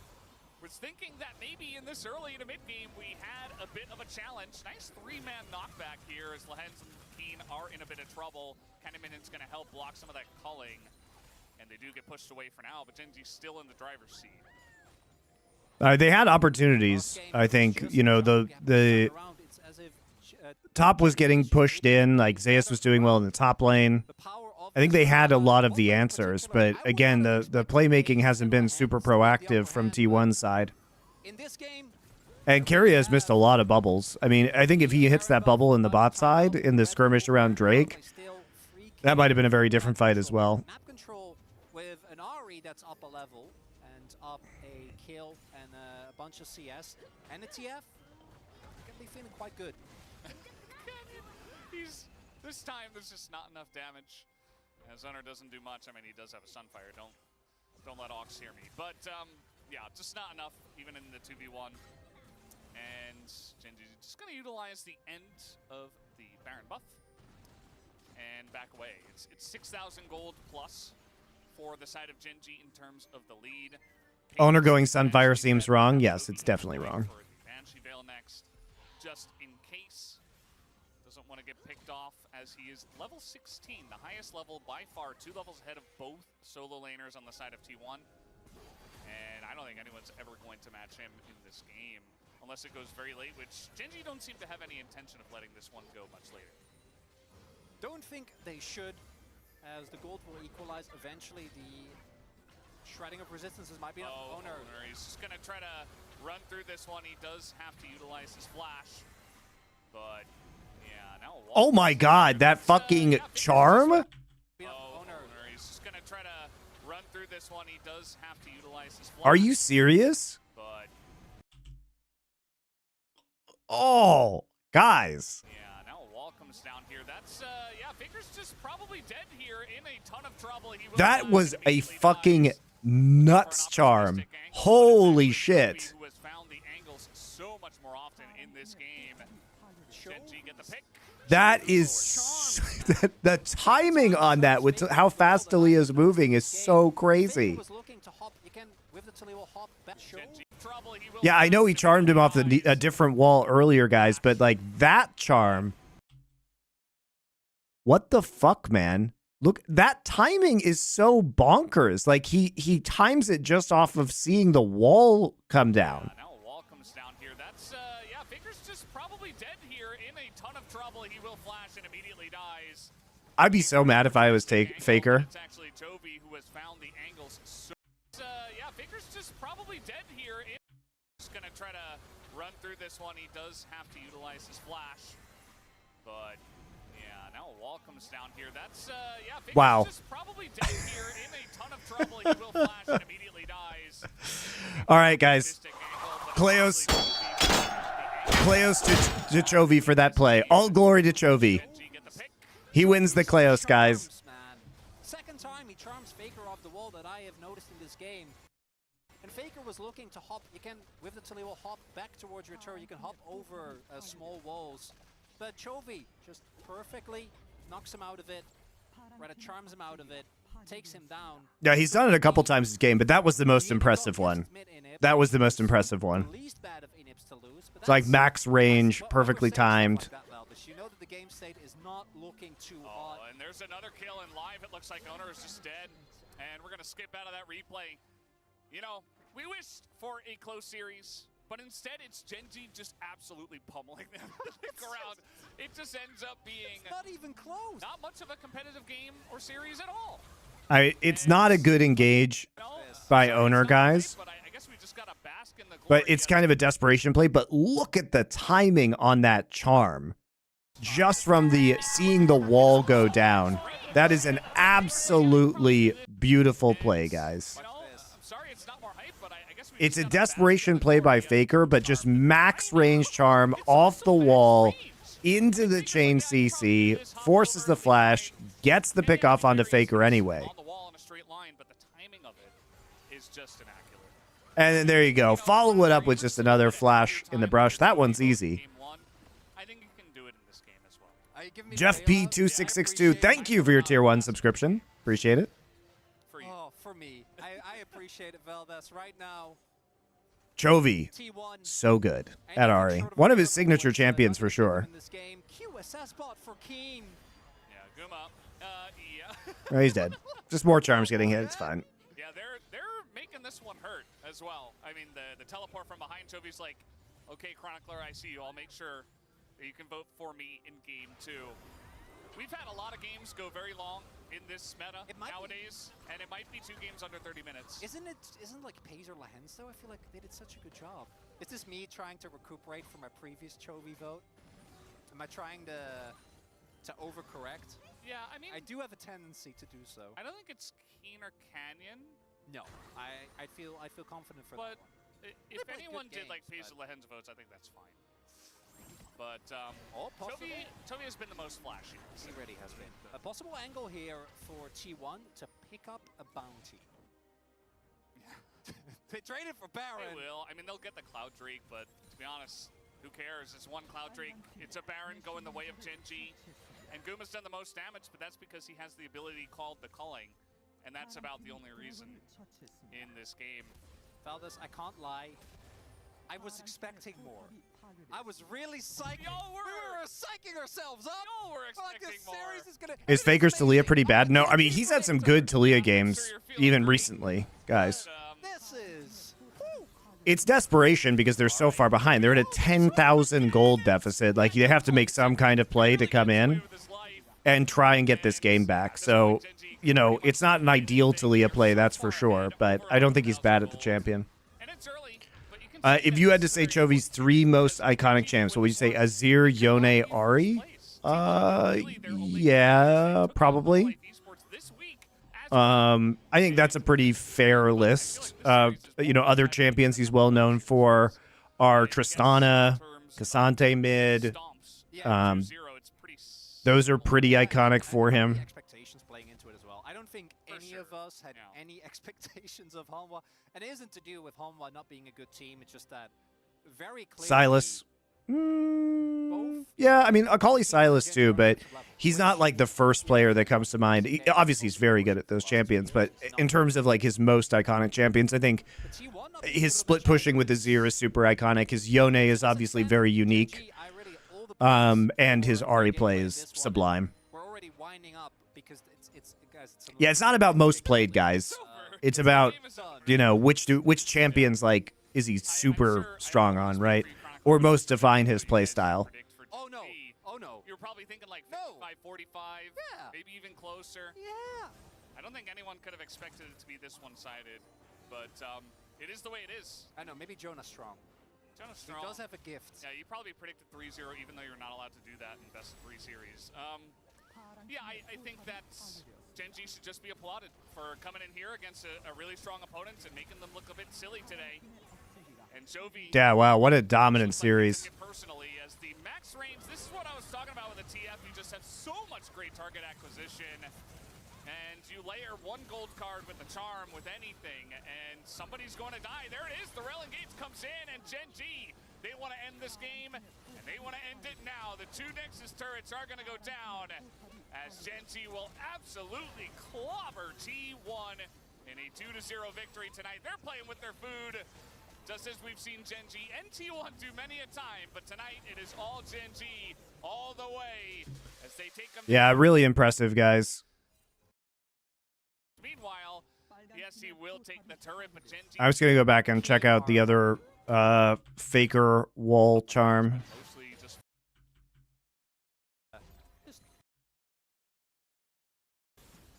but still gonna make his presence. He wouldn't. A little bit. Budget TF pack. Far ahead of the curve here. I really don't think that they expected him to already be in a position. Completely catches T1 off guard, and with the RE there, the extended trades are really strong. So Zay trick. I know he's playing. Oh, sorry, going back. Available Fate's call it. if they want to win. Oh, Lehens, he is gonna dodge. Gates comes in with the Magnet Storm, but they're so low on the side of Gen G. Owner, though, is being chipped away. The Fate's Call is going to get that kill onto Owner here. When was it? The game states It was in the top side he's not having any of it. at this fight, I think. Oh, but Zeus is gonna up in terms of damage. He's gonna go down as well. There it is. But has to flash, but This is the first time we get to see He's gonna go down as well. the charm Very nice charm here just to from help trying to buy himself keep some Chovy time. alive. Seismic Shove is going to be critical here from Faker. In this situation, he flashes out, so it's just a nice little play to prevent the engage and get him an exit. But it's the second charm that's that really impressive one. That they couldn't afford to, like in game one, lose the top side. And this time the Gambit works. Zayas finds the all-in on Keen. Unless they get more than 2 Drake. All right, guys, that was fun. I'm going to take a quick break and grab something to eat real quick, and then I will come back. You can see my delicious lunch. It'll be worth the wait, I promise. So I'll be back in a couple minutes.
All right.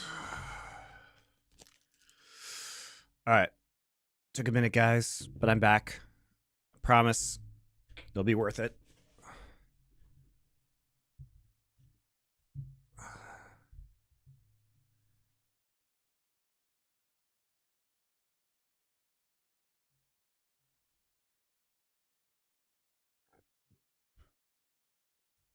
My lunch is a banger today, even by my standards, guys. Gotta say.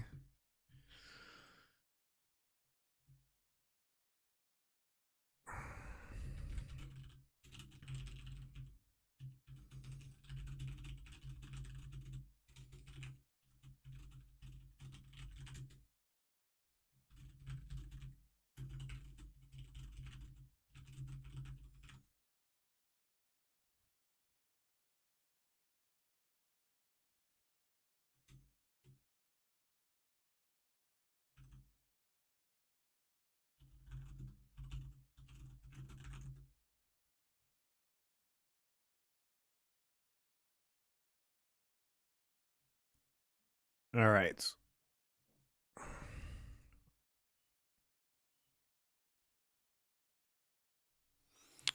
So, my banger lunch. You guys ready? Okay. It's hard. It's a little bit hard to see. Oh, where's the camera focus?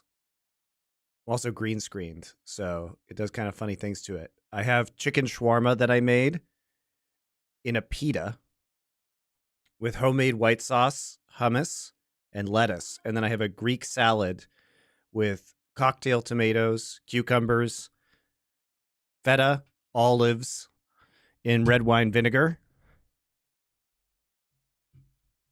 It's going to be fucking delicious.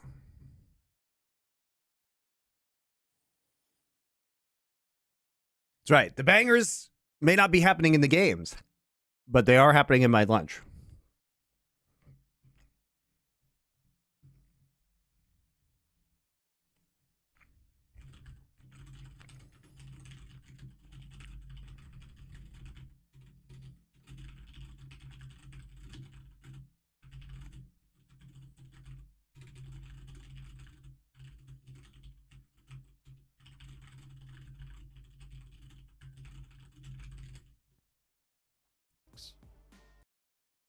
But I don't know if you can. Turkish-Greek war on your plate.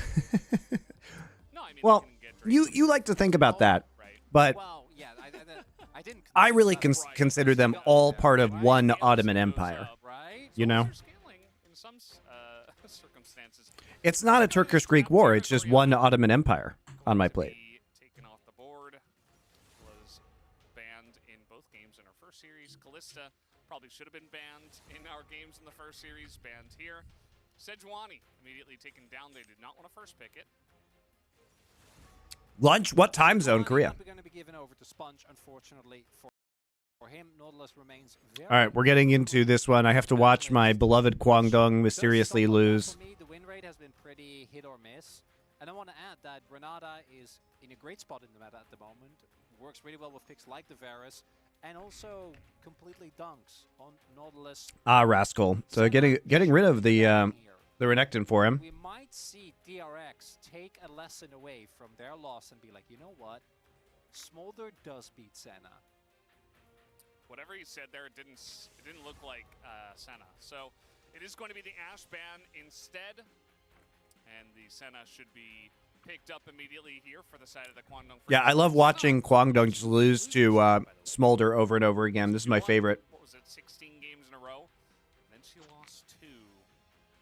I don't think that has anything to do with the champion and its power, though, Chronicler. Worrying trend for Senna enjoyers such as ourselves. It will be the Smolder coming up here. The sandwich is such a banger, guys.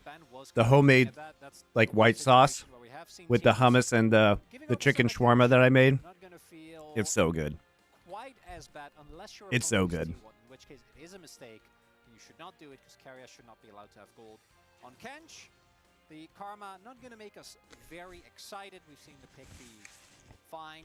As ooh, that is a Kwangdong special. Do it. Yeah, I kind of love it. Yeah. Shove Smolder underneath his turret. Don't allow him to stack. Yep. And when he does hit 225, you I'm feel I'm like I'm into it because you have actually can charm over the top shields healing, with Seraphine ult to get Smolder, and you can use Senna ult over the top to hurt him as well. especially when you're already looking at two very like disengagey kind of scaly picks. The Tom Kent's is kind of You need some hard dive though. Where's the Vi? Pick Vi. Unsurprising, both and like 2 weeks. Okay. It has been a lot of Hui quirky picks for Bulldog. He likes to play kind of late game poke champions. Xin Zhao to attack the backline, both Hui and Seraphine under threat from that pickup. Is the most important thing with this pick. It is going to be excellent. Yeah, taking away the Lee Sin I think is wise. Would love to see some Vi here though. I love the Bard pick here. The Bard pick's very good into Senna, Seraphine, and Hui. It's a good draft so far from DRX. All right, Volley. Great. Some more backline threats. Volley's very strong on this patch. He is Has a lot of engaged potential with the extra speed on his Q now. in terms of what it offers to this comp, it's not really going to be able to do too much early on with the lanes that we're seeing. Milio open. Yeah, Milio's pretty good too, but I don't know. The Smolder Milio lane might be a little rough. Into that back line, just jump over everyone. Not that Smolder Bard isn't, I guess. Yeah, not 100% sure about the power level of the Volibear. I feel like might as well just go Vi in some cases like that. As the I do think Vi is better here, though, and they will take it. than Volley. Gnar available here is yes. Malphite. Yes. Do it, Rask. He does it again. Rock solid. It is rock solid. Who kills Malphite? Bulldog late game if he doesn't get ulted. But Yeah, I mean, they did a lot here. This is a good draft by DRX is insanely strong. into low mobility compositions, right? Huge amount of backline threat between Jhin, Bard, and Malphite. That is absolutely terrifying. I do think though it is low on AD damage. And the type of AP damage that they do have, I don't think really Pretty low damage composition, though. Like, this is like a late game Smolder just kills everybody composition. Otherwise, they don't have damage, DRX. the composition of DRX feels a little bit So it does depend on how fast the Smolder can stack in bot side, I think. The Volibear jungle makes his reappearance to the chagrin of Atlas on the space today. It's like everything is about how fast Smolder can get to 225 stacks. Wait, who's on the blue side? DRX. DRX cannot do Oh that. no, I'm breathing you. I thought that was On the freaks cannot do that. Oh no, fighting! DRX cannot do that. DRX is fighting! All right, we did it. We Nailed it! saved. No issues at all with that one. No problems whatsoever, fortunately. Yeah, our timing was impeccable. Absolutely essential. I love that, like, you also didn't know and then tried to do it the right way, and I was like, no, I got you, and then I didn't have you. You did get me. I did, in a different way. In a bad way, Valdez. That's not what I wanted. Got him. I did, yeah. I should have played it up as a mean joke. Everyone would believe I make Yeah. mean jokes. Chronicler is just very mean. Oftentimes makes snide remarks and Notoriously known, yeah. rude. Bro anti as well. Can't Yeah. trust those. Loves confrontation. Yes. Just loves getting in arguments for no reason at all. Oh, you know me. When I get loose on the internets, Yeah. no one can stop me. In reality, everything that I've said, just think the opposite of it, and that's actually where we're at here with this Chronicler guy. Pulling on Dill. They're going to get in there and make their presence felt. The Smolder in this lane essentially just, he goes fleet and he tries to stay alive and dodge a bunch of stuff and hopefully not take too much harass. He'll get some healing from the Bard and stuff, but it's not going to be a fun lane at all. Yeah, it was a pretty brutal lane. Sponge should be making his way towards the spot side. Did start on the top. But they have so many ways to get into the backline this game. Like, I'm really liking this comp from DRX. The one upside that I do think that is But there they could be in big for trouble DRX, because as many ways as they have to get in the backline, this lane really doesn't offer that much. they will get Allows outscaled, and you to if go they, teleport, you know, and if in Jetty can't stay theory, alive. you're But if able I'm to DRX, you know, somehow make your way putting all my forward. eggs into the Teddy basket isn't the worst thing in the world. It's probably your best It's chance somewhat of winning. inevitable. You do actually get to stack a whole lot. I think in a lot of smaller lanes, there is a situation where you just don't get to walk up. If you're playing as like Kalista or Varus, like if you Jeff walk up, P2662. Sorry if I didn't get to your and in this subscription. matchup, Thank you very much for hopefully subscribing. Jetty, there will be some opportunities I have my to YouTube memberships open now too. did in see Sponge making his way, but already they knew he was on top side. Early ward placed him there. And they have a Tribus ward right now as well. Now there is a way for Sponge to circumvent that and try to look for a gank on this Crash, but timing doesn't work out. Already the wave is in. And Boanandil really showcasing the early dominance of this lane. Yeah. And Powered Q really hurting. Yeah, and Plena, yeah, he's going to go W second. He's going to try to heal up Teddy here. And Third they're wave crash. gonna hit full mass at this point, so he does heal up some of his damage. But Pleta, no pot in his inventory, no cookie either, so he's just taking Gray harass his onto pretty low. Teddy's So, going to get a yeah, plate. he Brutal. did get 2 heals, but now he's That's such an annoying lane to play into. and down 10 CS. So. Uh-oh. And now Sponge down a level is being bullied out by the bear. He's just gonna Yep. flash. Yeah, good call. You are down a level, and that's voted there with PTA. Yeah, the volley with PTA, the damage he does, and if you get hit by E, guys, you get slowed as well. And his E does a like what 13% of your health, something like that, 12% at level 1. Your max health. It's a lot of damage. Plus he gets a shield off of it, so you don't survive that. It's basically the equivalent of playing Renekton in jungle, where you win every skirmish, every 1v1, especially with PTA early on. Yes. So that gives you so much agency in setting up for these plays. And again, that's Volibear, super good right now, guys. One of the main reasons he is picked in the first place is because he can be really oppressive, as we do see already. Teddy starting to fall behind, will be able to TP back and pick up most of this wave, but even if he does it perfectly, early lead for Boanandil. Getting hit by Volibear E is the death. And again, reiterating, if you just tuned in, if you didn't watch Guys, the pre-show, if DRX he gets a shield, he slows you, and he does a massive percentage of your total HP and magic damage. I mean, they're already And then he just follows it up by chaining W's on you, and you die. why they can get knocked out of playouts, Really, Volibear? Volibear's so good right now, guys. And It's so good. It's not gonna feel good to have it happen. He's so fast and ganking. With only 2 wins, DRX still trying to find their You can do foothold. crazy shit, but like buy Doran's blade boots too, super fast, and just like run at I do like people. the Malphite tech. Then go into We haven't Sundered seen Sky or into the Cassante. We've seen a lot of Iceborne. different stuff into Cassante, just trying to find a good answer, such as like Zac, TF, Pop. But he's super nasty. Gwen is Doesn't take damage from doing objectives either because of his W and his E. in the top lane. I just love Malphite into stationary. And he can duel anybody right now. It's crazy. Like when Xin Zhao has to fucking run away, like you know that champion's legit at dueling. Plus, he enables dives really effectively, guys. Because even though they nerfed his ult a little bit in terms of the tower turn off duration by a second, he has it up more often now, and pro teams can take that 2-second window and absolutely smoke you in it. So it doesn't really matter for the professional scene.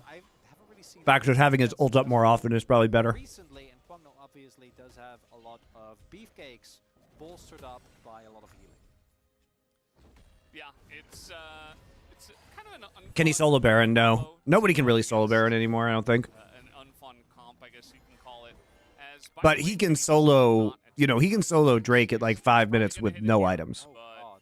yeah, Easily. He's really feeling the pain. He already teleported back to So you lane. have a lot of flexibility in terms of your pathing too, This was all where you can take advantage of recall timers to take Grubs or Drake. stacking, just hitting 25. Like, he's crazy good right now, guys. To do some trades, just hasn't been the case at all. Without that, as we can see, Smolder really not feeling like it's going to do much of value. And cuz being an angry and very scary bear, got himself some topsides Grubs, and I would love for them to just start up Drake here. I don't think there's a lot of counterplay for DRX. Might not want to risk it. But they definitely could, as we know, with full vision. It's interesting that he's taking Green Smite instead of Blue Smite though, because Blue Smite with his fucking Q is so terrifying. What direction he's gonna go. Maybe just He's straight up so fast fire. at creating like picks and stuff, but I guess they want the additional tankiness because they have tons of late game Spirit Visage with damage and sustain Hunter with within jungle. Hwei, You can just Seraphine, ice one lane, and Senna. whatever you feel like afterwards. We've seen Sundered Sky. If you're fed, you can just go for, Frozen Heart, Volcanic Rooker. Although Spirit Visage, I think, is actually genuinely good on volley because of his W. Riot made Chromos for every Worlds team back in 2018. You said they were incapable of doing it on Summoning Insight, but they just choose not to do it. Yeah, but that was only for Worlds teams, not for every like franchise team. Don't die as early on in fights as we saw the other day. Here's a fun little nugget for you guys. Yes, I think it was on the Ari. Just getting So- much value out of that because he had a chain vest. The LCS partnership agreement Help, to stack up, and you can has to be modified for next year by the end of this month. and go for like at least So I think we're going to see some pretty big changes to LCS and the way that partnership works next year. does return to the wave. Because they have to, Riot has to come up with a plan for next year by the end of this month. So it wouldn't surprise me if they fold in CB LOL, Hinges on what for next Zero year. do once Pleta hits level 6. create a America's There region. to lead to too much more. But Pleta specifically, once he hits What's the six, thought he's behind Malf into so much AP? bot side. He absolutely, his ult absolutely clowns on low mobility backline carries for dive.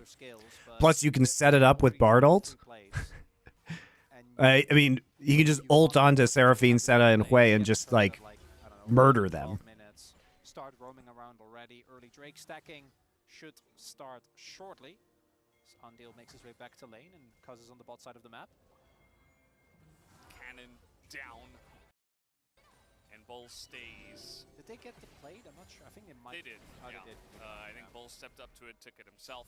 Very See nice. a pretty big gold lead down in the bottom side of the map, mainly here for the side of the Quantum Freaks bottom lane. Everywhere else, just farming 1v1, hanging out. This top lane wasn't expected to be anything different.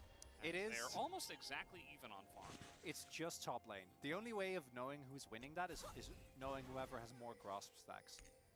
It's the only metric of victory in a top lane matchup. And we don't know that. The space does. So they know who's winning. Yeah, We do not.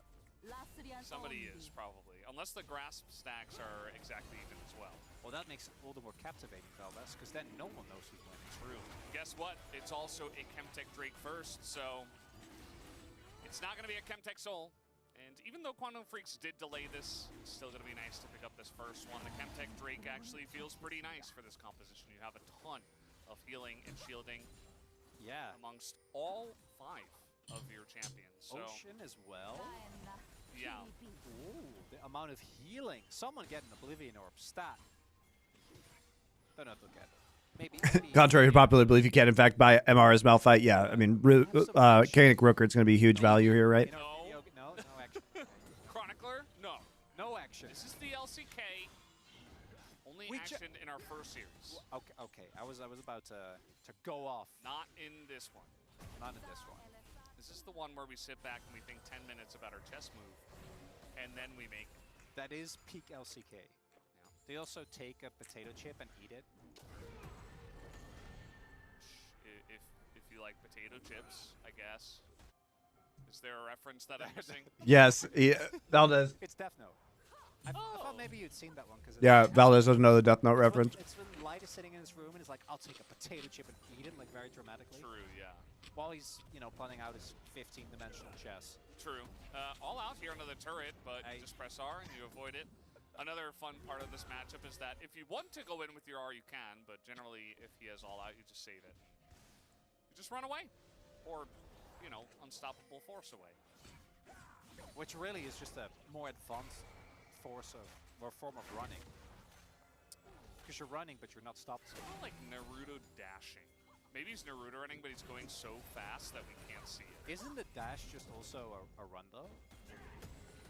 Or does he, like, just... I don't know. Does I he- mean, if your arms and legs aren't moving... Is it like a jump? He just, like, jump! And then he... That's how he propels Kind himself? of, yeah. He generates force. Well, yeah, but is it like... And because he's a mountain, once he's in motion, Ah... I think it just So, kind of like carries. Really, thematically, he should have a very slow ult. Teddy doing a pretty good job of CSing under the turret, though. Yes, but then he would be really bad. It's not a great sign Play him. for Guangdong. It's kind of low on mana here, but they're both so Yeah. tanky that nobody. We don't know how many stacks he has, though, because LCK just shows us fleet footwork instead of the number of stacks. On fire then. 60, 70. Might as well. Not a lot of stacks, though. Sunfire, so that he does have a semblance He hasn't been able to of trade. and then just because he's just been under Bit of turret. both, bit of MR. He will actually become a really big problem. Like, I imagine Bull will be looking as a, but This is ridiculous. he's prepared. We're just zooming in on the Christmas coffee mugs. Yeah, he's prepared. Because there's some no drinks for gaming. himself. Yeah. I think that it's a shame that there's no iced version of the drinks. You know, like it's summer. Well, it's spring, but on Summoner's Rift it looks very summery. I still drink iced coffee. I mean, I know that's hot chocolate Well, yeah. for the skin, but That's my point. Where's you can drink iced drinks. where's Winter, it's where's fine. where's Barista Bard?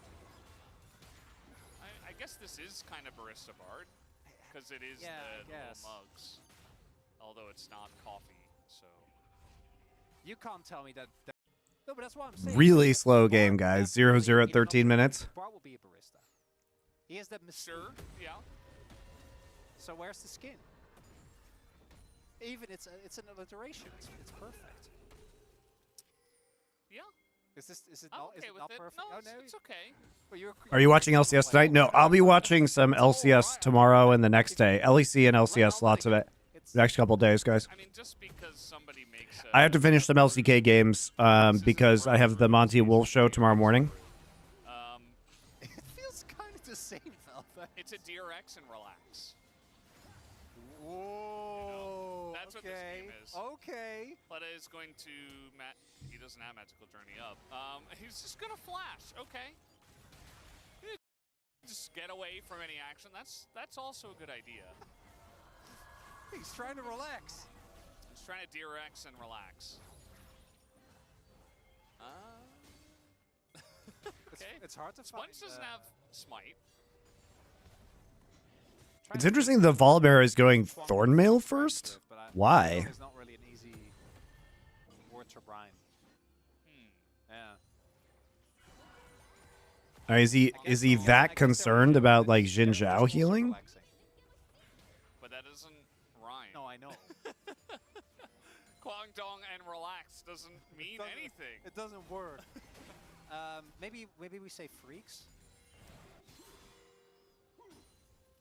But like I can't think of What anything goes that with works. that? Yeah. What goes with freaks? Freaks. I'm blanking. This is horrible. We need a rhyme. Yeah, I don't know. I just nothing is coming to mind at the Why? moment. It's honestly on me because you already. The double proxy farm? That's That one's a bit that's easier peak. though. Well, yeah, but it's never been done before. True. Any magical journeyers? Looks like no. Sponge was thinking about it. We can use the ultimate to engage on these stationary carries in theory. Yeah. They were trying to set up for it. I mean, they had the two of them in the brush. You just drop an ult and then you magical journey over the wall, and they're not really getting out of that unless like Bull Encore flashes away and tries to survive. 103 stacks from Teddy. He is severely behind the 8-ball. The fact that he hasn't hit 125 for the faster scaling is an issue. Yeah, this is not a bad situation for Kwangdong if they can keep stacking Drakes. But they need to get this Drake, I think. I don't know how it correlates to the game yet. I'm sure we can find a way. Maybe we'll figure it out. Because if they get this Drake in it, I mean, the options would be what? Second now. Nothing else Cloud, is happening. Hextech, I mean, Dirax is trying- Infernal, Oh, or for this Mountain one. Soul. Like, any of those fucking Target banging. this action somehow so powerful. Here comes a couple of TPs. And Quantum Freaks are very out of What? position. Andal is basically just dead. His first blood goes to the Cuz? Zhao, and now Cuz is also in a bunch of hurt. What the fuck, man? Freaks What are we very doing? happening in the game. I mean, Dirax Find a way. So, Bulldog TPs to mid lane, Any second now. nothing else. and Cassante is pushing up I mean, top. Dirax is trying to set up for this one. But they just don't respect the TP out of the mid lane at all. Why did he use TP in the mid? Like vegetable. What the fuck is Bulldog doing? I don't know how it correlates to the game yet. He knows his team is about to fight Drake, and he just TPs into the mid lane. He could TP here. They could put a ward down for him. What the fuck?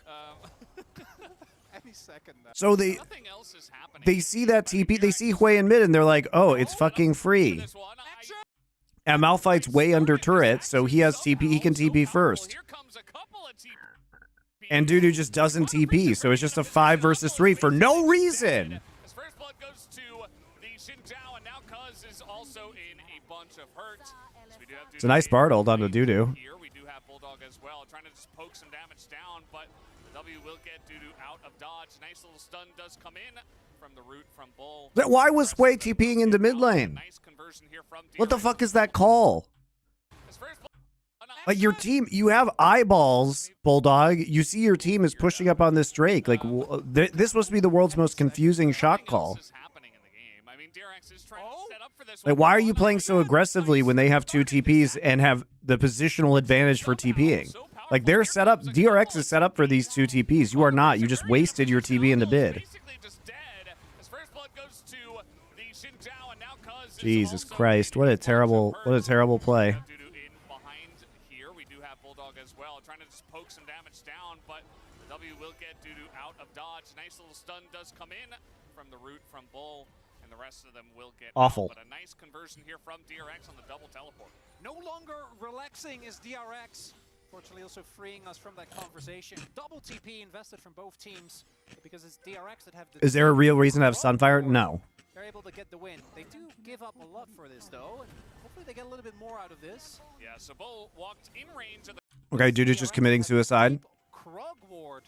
They're able to get the win. Dudu or Bull still has ult. Hopefully they get a little bit more out of this. Yeah, so Bull walked in range of the Karma, and so did Dudu. So they're both dead. Okay. I don't really know why they were so far. What a disaster, dude. Like, they had a pretty good advantage, but what the fuck are they doing on their Yeah, setups? Bulldog really salvaged it with the mid turret. I'm like, maybe this is worth it. And then they died in bot, and it was definitely not worth it as we take another look. The engage for DRX, not necessarily amazing, but with double TP, you obviously can get a whole lot done.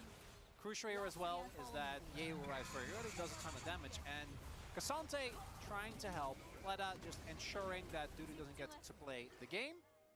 And this is a little bit. You know they're at Drake. Yeo just walks up and hits him with the Mantra Q.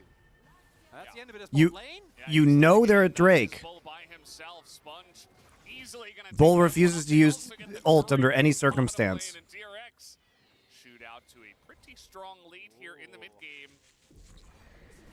Teddy is also sitting at 137. So actually building up the stacks now. Slowly getting somewhere as Rascal might be in trouble. Yeah, no turret. No, he's not. He can't kill him, I don't think. He's about to get it He has back. ult. Has ult's over the wall, and now they're gonna turn it onto Ondil. It's a free kill for them.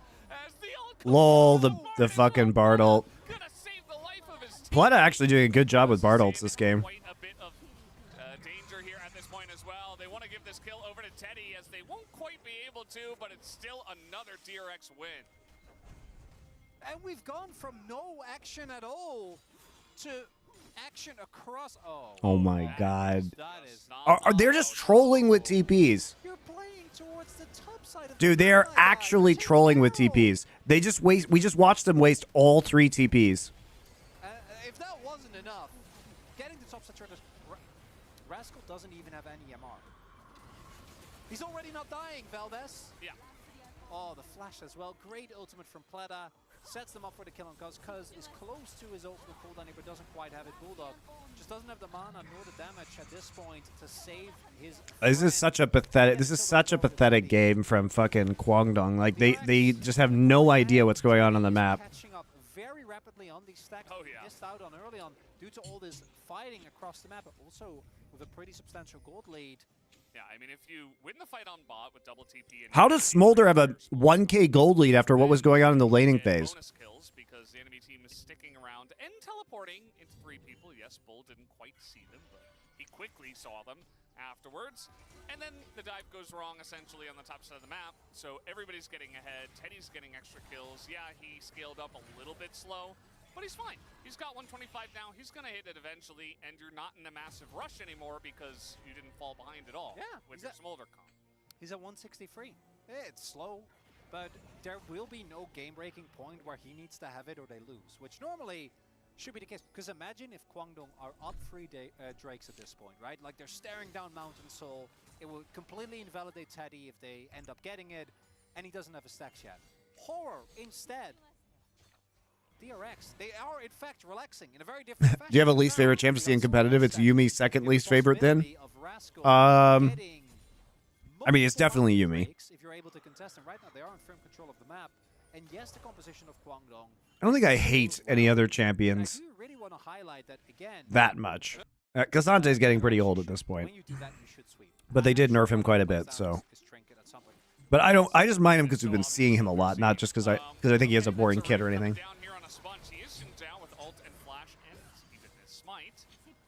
I mean, Smolder's pretty miserable to watch, guys. DRX and relaxing, you know. Hey. Take it a time. It's just like, wait, Smolder have stack, end game. Individual dragon, if you want to try and threaten towards the Baron, you do have great sustain as well. I like the position that DRX in right now, and this is the key thing. DRX needs to actually make it happen from here. Because this is where they faltered a lot. I don't want to see anyone get caught out inside. I don't want to see Teddy be too far forward, get caught by a big Seraphine ultimate. I want him to stay away from choke points, which is tough because they are playing into Mountain, as I didn't quite catch the stacks. It's like 177. Yeah. Yeah, so they can give up this Drake. If they want, they can contest for it. Because again, who kills Rascal? Nobody kills Judo Rascal. can drag him away, but I know the answer. It's Kasante. eventually, I guess. He's the only one powerful enough. Bulldog did go for the Liandry's, which I think is a great call. Definitely need that. Otherwise, Yes. there's absolutely no chance.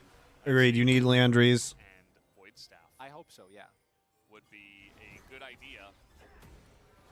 We get a big zoom out here. We got TP right into the mid lane due to Tanky in his own right. Just gonna get that knock up on the Rascals. Both teams vying for position around this first Mountain Drake. Seems like Quantum Freaks don't want to give it up, and DRX do not want to let them have even one. Do you think the bot lane meta will come to a point where it's Senna Smolder handshake? Landing. That's what we already see. Yeah. I mean, in terms of the poke war, it is going to be kind of karma against, Senna, Seraphine, and Hui, of course. The biggest one as a root comes down on a Rascal. They almost got through his shield there, as now the Hui ultimate going to be utilized onto him. They're throwing everything So a good Senna ult. into the Malphite. He's just gonna Forced him to ult out. And yes, they did chunk down Rascal. Is it going to pay off, though? As the chase comes in, that's a nice knock-up on a Sponge. He will be forced to Crescent Guard to survive. And, The lack of Seraphine ults is very interesting. I wonder what they keep saving it for. Maybe Bull's just bad at Seraphine. Although, DRX thinking about the Baron, I don't think he can really do it here, especially without Teddy. DRX being chained down by their own indecision there could have either engaged or run towards Baron. You can't just sit there and not do anything. Either need to engage, you need to pull the trigger, which you can do. You have Bard ult, so you can at least force some summoners, and you have Rascal who could ult offensively, or also fine, just back off completely and threaten Baron. And I don't think you can really do Baron, but maybe you can get some summoners out. You could put Quano in an awkward position. If they somehow mess up, right? If they mess up their response, maybe you do get away with a Baron. That said, I mean, he held his Seraphine ult like through everything in that bot fight, like through the dragon fight, baited Valdez. through the time they tower dove him, Like we were talking through the about, fight that got him and Dudu killed. skirmish did happen. Never used ult. As you did highlight Chronicler, they can just wait. They can wait for Teddy to hit 225. It's very relaxing for them. And I'm not saying that Quantum Freaks don't have scaling in their comp. They absolutely do. It's Senna Seraphine. They have Hui as well, but some big questions, right? Will they be able to deal with the Smolder? Will Teddy get in range to do enough damage later on in the Well, he has 225 stacks now. Even though he was slow going before, now he's got them The question before 25 minutes. for Quantum Freaks, especially as the game does come along. So we'll see if they can answer those. If they Oh, can find the ominous. answers. This would be a very different game if they had gotten the second Drake, because they'd be one away from Mountain Soul and maybe be winnable for Kwangdong. Right below them. There it is. And he flashed. Okay, here we go. Here's the setup, by the way, guys, with Bard ult into Malphite ult. So gross. Muted it. But it just doesn't matter. A lot of AoE damage comes in, but Redemption utilized here from the side of DRX as now Rascal gets pulled over. Can they actually kill the Malphite is the question. Will I be correct? Can Dudu do it? No, he will not. As Teddy, he's getting in range. He's got 225. He flaps forward. He is so low, but he just does not care as he still has the flash, and he will push Quantum Freaks away. I don't think this qualifies as a banger. Well, Hold on. I want to see. I haven't seen these yet. I need to watch it before Monty and Wolf show tomorrow. So suck it up. We'll watch LCS and LEC games tomorrow.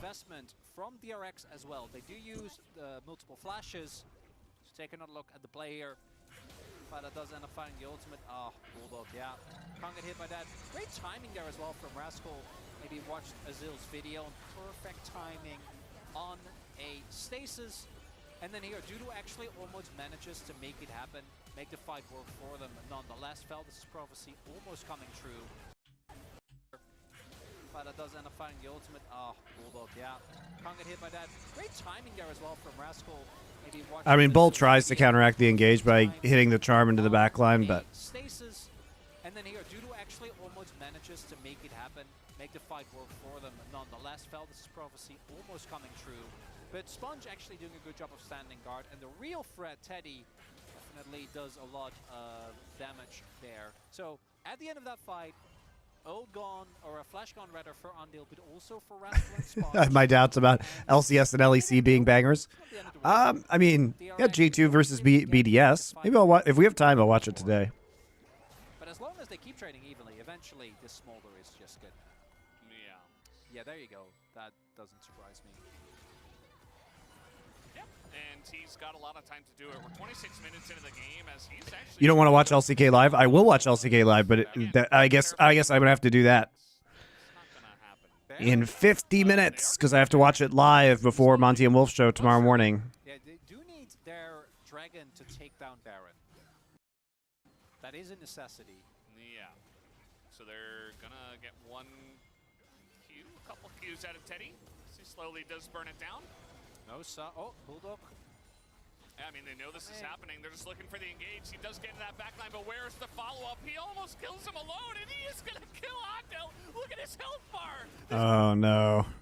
I mean, they know this is happening. They're just looking for the engage. He does get into that backline, but where's the follow-up? He almost. He does crazy amounts of damage to that set. He's like 100 to 0 that set. What the fuck, man? This is ridiculous. Nobody can kill the Malphite. And our question doesn't seem to be answered by the Quantum Freaks. They don't have a way to kill the Malphite as he literally 1v5 ults into the back line. And now they're even going to kill Malphite was a great pick here, guys. Super good. I like DRX's draft a lot. Be a much easier Baron this time. Sometimes It was predicated on them, you know, the Smolder getting huge, but he got his stacks because Kwangdong played super badly in the mid game. One of the oldest champions in the book. Press R. Press R. Don't. Yes, I reviewed T1 versus Gen G already. We'll be making an edit of that for my main YouTube channel as well for highlights. Protecting Baron. That probably is the end of it. I can't believe this worked. I can't believe. He just ults into 4 people. And Bull's trying to do damage. We see Cuz trying to do damage. Dudu trying to do damage. Bulldog's not there, right? Like The thing is, too, is that Rascal has PTA, like, procced on him this entire fight, and they still do no damage to him. Like, even Bulldog being there, I don't think would have substantially changed what happened here. no. It would. To the It's into 4 people. and Bull's trying to do damage. We see Cuz trying to do damage. Dudu trying to do damage. Bulldog's not there, right? Like he's not doing anything. To the Malphite. Yeah, and even with Bulldog, like even Bulldog being there, I don't think would have substantially No. changed what happened. He's not going to here. deal 2,000 damage to that Malphite. It would not have. Might have Then gotten he them doesn't a little even bit have lower. to do anything. Yeah. And now he's got unending despair as well. Oh my! Oh. Yeah, you're not killing him. And I think he can just do that again. He's level 17. Yeah. These type of death blow comes with the Senna Seraphine. He's 6 level higher than the fucking Senna. Where there's just no damage. Yikes. Bull didn't go Leandris himself. He actually does no damage to Rascal. Yeah. Like 0. He doesn't have any magic penetration. He doesn't have. Why did everybody go anti-heal? Why do we have Thornmail? What is going on? Why do we have Thornmail first Volibear, Morello Namicon? Like, why do we need this much anti-heal? We could have Leandries. Why? What are we anti-healing? Guys?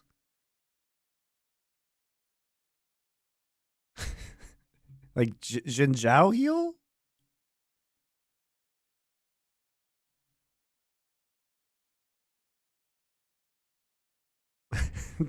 It's just weird.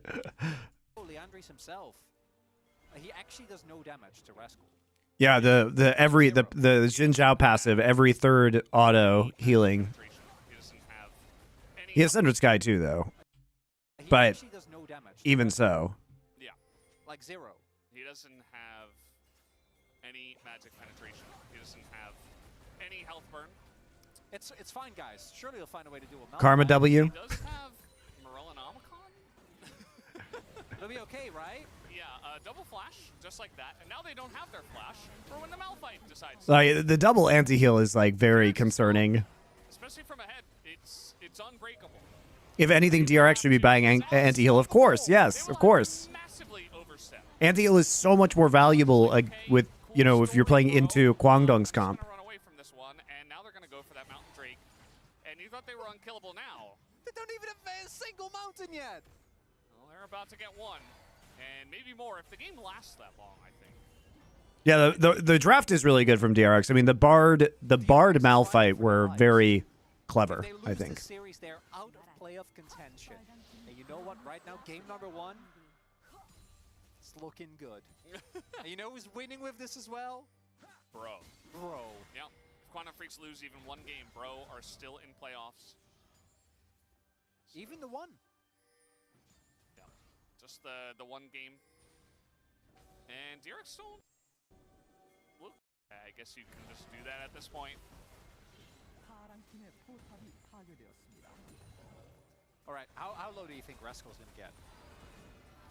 I'm gonna say 80% of his health bar will stay up as he's gonna ult underneath the turret, and yeah, he gets pulled back. They got him below 80% just a bit, and you know what? This is taking a very long time, and they killed him.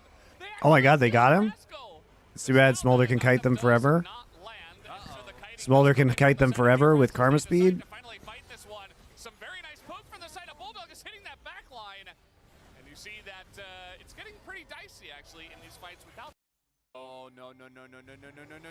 Yeah, that's a Cassante. Oh, he's just dead. Okay, well, Cuz is out, but now we've got Dudu behind enemy lines. Dudu's going he's walking at them very slowly, guys. Taking the game into his own hands, and he takes out 3 with the executions. Bulldog is TPing out of this fight, actually, and Sponge is not going to catch him. Looks like Dudu, he might be here for a very long time. And, The Teddy TP! yeah, he's like, by the way, that's my kill. Nobody take it. I'm going to get it. I'm gonna It's actually press so my Q. annoying. And, yeah, well, it's a very magical journey back to the fountain. Up.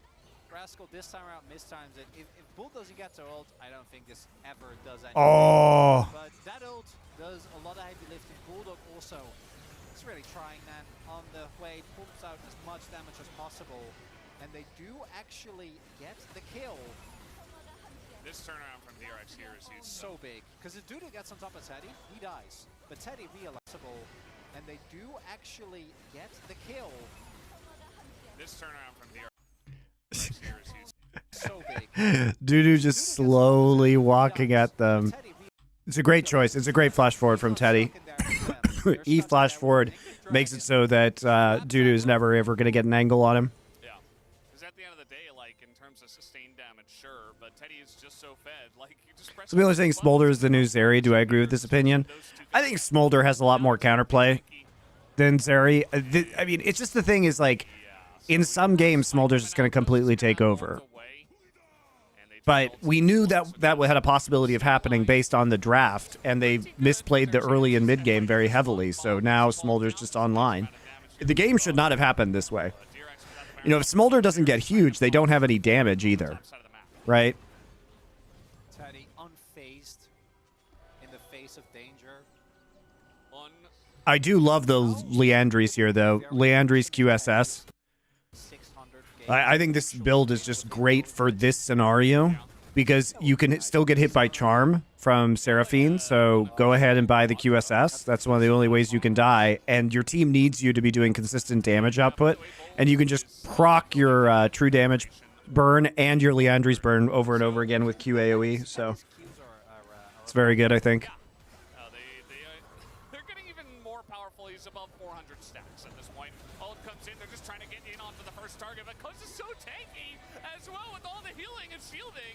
Will it matter is really the question. This is just like a massive death ball for both sides, and you know what? They can't kill Cuz. And look at this, Teddy get caught. What? Will it matter is really the question. This is just like I mean, the healing and shielding is out of control. And Teddy is not really contributing to the damage in this team fight, right? He hits his W over the wall, but he's not doing anything this whole team fight, so they're able to burn down Sponge after his ult goes. And then I don't know what the fuck he's doing here. He literally just gets pulled in by Dudu, who hits a Q3 on him.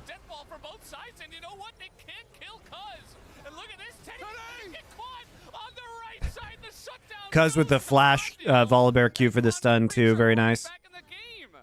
I don't know why Teddy was there. Holy shit, they might lose Baron now. Oh my god. He both did no damage and then died for free. You are but a protector for this little dragon, okay? If he's not hitting, you're not killing anyone. And Teddy, he's not there. So these ults, They waste both Malphite and Jin Zhao ults, by the way, guys. they're not followed up by anything. Teddy, Because there's no damage there. He literally doesn't get up in a single Q. And Cuz doesn't even die. To his fault, it just VRX felt invincible, and then here Dudu gets the Q free, cancels the flap over the wall. That's Nash. Well played by Dudu and Cuz to get the pick off. Again, all the pressure. I turned the game off after that play. I was so tilted. This is a tilter for sure. It's Senna, Seraphine, and Volibear. Like, if you're going to throw everything, including not smolder damage, Cancels the flap. Why didn't Teddy take the portal with Bard? I don't know, man. These ults, they're not followed up by anything. Teddy, I think Like, he literally could have just gone through that Bard portal and then queued across the front line and sieged the turret, but instead he does this shit. What the fuck, man? Teddy. He doesn't even have flash. Like, I could maybe understand that if you have flash to flash over the wall, but what the fuck? He just thought he could E over the wall. Yeah, the Hui did get Teddy first, yes. And all of a sudden, we're back in a competitive game. yeah, I mean, at the end of the day, like we said, it's Senna, Seraphine, and Volibear. Like, if you're going to throw everything, including not smolder damage, into a Volibear, you will not kill him. Just It's play. not going to happen. Play around Teddy, and it's free. Just make sure that Teddy can Q. That's the most important part. So that's all you need. yeah, Just keep him safe. so these fights, they take quite a while, but now Teddy, he's going to flap on in. The knockup does go down as now Mom is going to get pretty angry, hits the entirety of that back line as Sponge is staying alive. But Rascal, he's getting pretty low as the Q lands, but it doesn't matter. The healing and the shielding is just out of control. Cuz going to go in. He doesn't have his... Cuz. As Sponge is staying alive, but Rascal, he's getting pretty low as the Q lands, but it doesn't matter. So they actually get this, but why is Cuz ulting onto Drake? It's just out of What is he control. doing? Cuz gonna go in.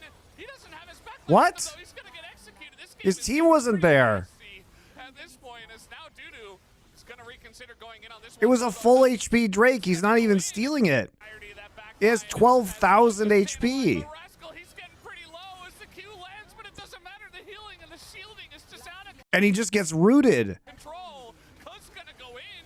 He doesn't have his backline with the What? He's gonna get executed. This game is getting pretty What the fuck, nasty man? at this point. Kwangdong could have won that fight if Cuz didn't run it. On this one, Bulldog does TP as Fight. not gonna happen as they do not have Cuz. But now on the chase here is DRX. Gotta be careful. Still, Qs are landing. And yeah, they're gonna just back off of this one. It seems like Teddy just trying God, to what a terrible game. But Quantum Freaks very cautious about going in on this little dragon. Point, they are burning so quickly. Not too bad there, but with Empowered Recall, Undel already made his way home.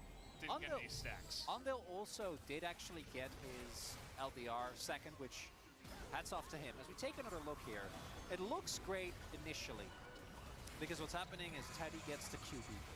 That's really what it boils down to. Teddy gets the Q people, Bulldog doesn't actually hit the back line. Oh, dude.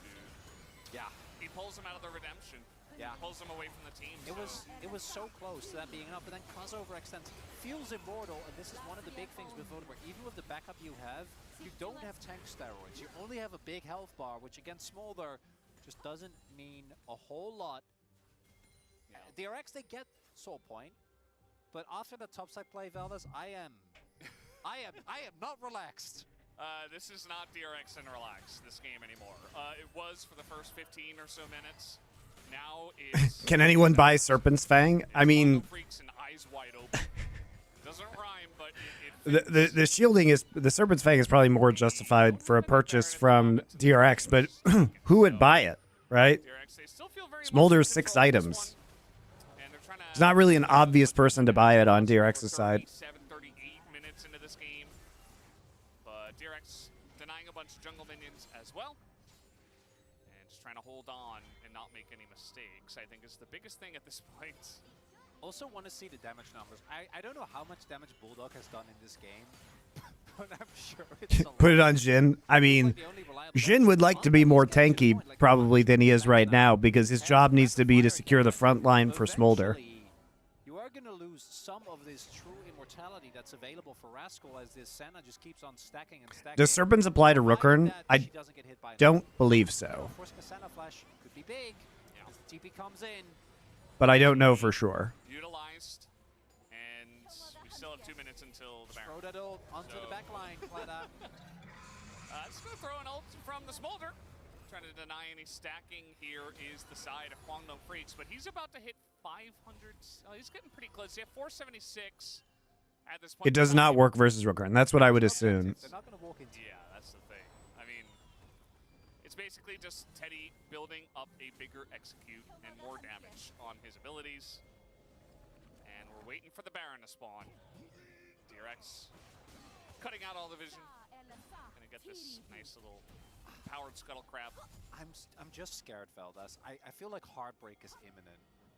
I know at DRX, they need the series win, but just getting a win in a game like this in particular feels like such a big lifting a mid game. Or the second DRX. 98. But yeah, it's all about DRX just posturing for this one. But the poke from Karma just doesn't mean that much as long as Bull can keep pressing W. Gotta be careful not to stand behind these minions too, because the AoE that comes in, there's the ult, it will be totally avoided. All right. Bard ult gets hit by the misses. Tempered Fate, and now Dudu trying to threaten it, and he nearly gets his Senna killed. His ult Oh, they flashed the Malf ult, but Senna doesn't. There's the ult, it will be totally avoided. Nobi gets hit by the Tempered Fate, and now Dudu Andal, buddy. trying to threaten it, and he nearly gets his He had flash. He doesn't feel like flashing. Senna killed, his ult into the backline, and Andal is just 100 to 0. The execution comes out, and now Kwangdong Freaks are just on Wasn't the execution, it was just the ult from Smolder. And he gets executed as well. Trying to move in for the Penta is Teddy. He just does insane amounts of damage at this point in time.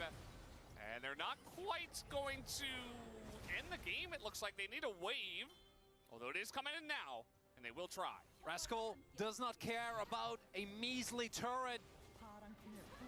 Bull, Andal still very far off. Bulldog though has great wave, and this isn't a Baron wave. It's not a Baron wave.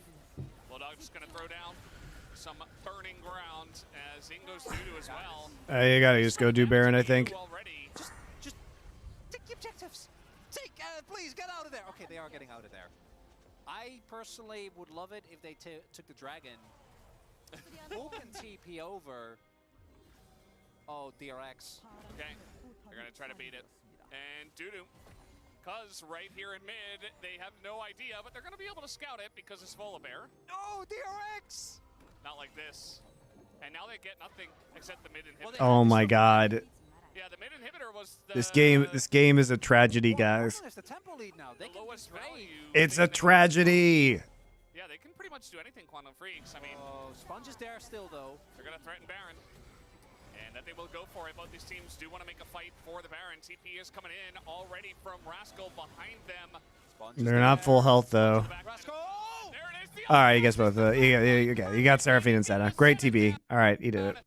And Bull might follow pretty nicely, but Dudu, he's on top of Teddy, who is going to flap over the wall. Just trying desperately to take out the little baby dragon. It's not quite gonna work though. As Cuz is ulting in. They're so desperate to kill this little dragon, but I don't think it's gonna happen. Cuz Yeah, it's gets popped. executed, and there is the TP. And they might just be able to get it done. Pleta trying to stop the back, and that he will. And that might just be it. If Yehu can end this alone, and he's got some support as well. TP comes in. Yeah, you guys. What a terrible game, guys. Oh, God. Win is a win. And that's what they're going to be saying at least. That was a hard watch. Still getting the Renex and Respect bands. Gonna go grab some coffee. Be right back.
That was a rough one, guys.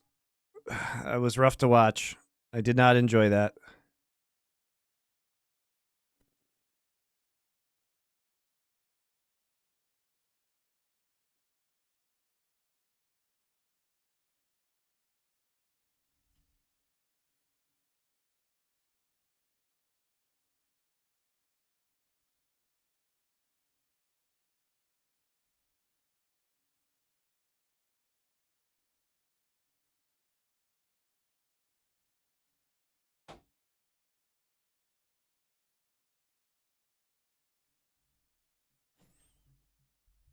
By the way, Bulldog looked like he was in pain when he bans that away. Monty really gonna dread the next Power Spike episode? Not really. I mean, look, they're not playing well. That was a horrible game. They don't deserve to win. In this certain situation. Although you might say, okay, well, maybe we take the Smolder instead, but that hasn't necessarily been the case for a long time here in the LCK this year. But yeah, they're just gonna go for the Senna. We're back. We're back, guys. So far it is We're just into Senna Smolder territory. It doesn't matter that Kwangdong has lost to Breon with Smolder. Now they lose to DRX against Smolder. So you gotta let him have Smolder every game. I think a large part of being happy in life is accepting that run back. We don't have to. All right, they're running it back, guys. Except now they're doing it with Aatrox in the top side for Dudu. Same composition. They're going to ban Pyke Jax. So K'Sante, they're not going to... Why not just take Bard Malphite again? What's wrong? Our job is just creating space for Smolder. And Pleta with an R5 counter pick. Could also be a mid counter pick, obviously, here for Yehu. If they do want to flex the Karma towards the supporter. But I don't think they will, given that they get exactly the same matchup. So Lee Sin not going to be banned this game. So they do have more flanking threat onto the Smolder. And there's going to take the Hui again. So again, very strong backline. Ability to kick the Smolder out, potentially. Hard engage. Yep, Rakan instead of Bard. Still going to provide the dive threat. But it's not necessarily what this is about for DRX, right? You're not trying to win lane with Smolder Rakan. You just want it. So can Kwangdong actually do anything this game? Or are they just going to randomly TP around the map for no reason like they did? They actually just TP inted last game. They literally just TP'd to die multiple times. Yes. Yeah. Just a regular I was happier before watching Kwangdong. Well, some of their early games, I mean, knowing this team, of course, they'll just bounce back and beat KT and D+, right? Week 7 out of 9. And then we go straight into playoffs, which is why we're already talking about playoffs. 3 of our teams have already qualified and have a playoff spot already. Playoffs on the line if you want to try to fight for getting the cup. Just to reiterate, with what DRX still have ahead of them, their chances aren't great regardless. They're still facing teams that you might know, such as T1, Gen G, and KT. But mathematically, to win here is all they need to keep it going. It all starts with one, Chronicler. It all starts. The miracle run has to start somewhere, Valdez. Yep. Sometimes you can start a streak with 1 win. Sometimes you can start a losing streak with 1 loss, which we have seen some teams do this year already. Not to name any names, but yeah, it can be rough. You know, you lose a game, you lose some confidence, but build up to potentially, you know, making some upsets happen, which is, as we mentioned before about the schedule, what you're going to need to do. Okay, so Kind of cool to see. I was going to here's say third how much wave. Meta is able to heal up. We talk a lot about the power of Rakan if you do hit your Q and the sustain it provides. Before they got absolutely pummeled, so didn't get to make that point because already. So same thing we saw last game. Level 2 will be hit soon. Third wave crash Both junglers in bot of side. the map. Neither jungler really having that much of an impact in the early game last time around. Wonder if that's going to be different this time around. Crash has just come in. Both junglers look to just be going for a classic full clear. Yep. Just clearing it up. And maybe So third wave crash into plate. wasn't able to do much. This time Smolder's farming better though. It was like 8 to 20 CS His Lee Sin is, I think it's like in the 5-2 last game, for this team that is currently 6 and 7. So it's definitely the big standout pick. but still early plates. For the Quick side of recall. things. And I think that rather than trying to go Both for junglers something going top to new bot. in the meta, such as the Lee Sin Omen, which faster. is They have great pressure, demo. so Just go with Lee Sin Triton gonna for get crab. for game number 1. To be honest, I was kind of surprised they didn't even target it at all in this series. They did ban it away Okay. in game 1. So here come the recalls in after pushing the wave out. But it wasn't picked this time around, and they elected Crab to go for two taken. mid-bans Shin instead, going topside crab. containing the Hui, which he played in game 1. So Bulldog was like, okay, cool story on your mid-bans. I'll just play Hui again.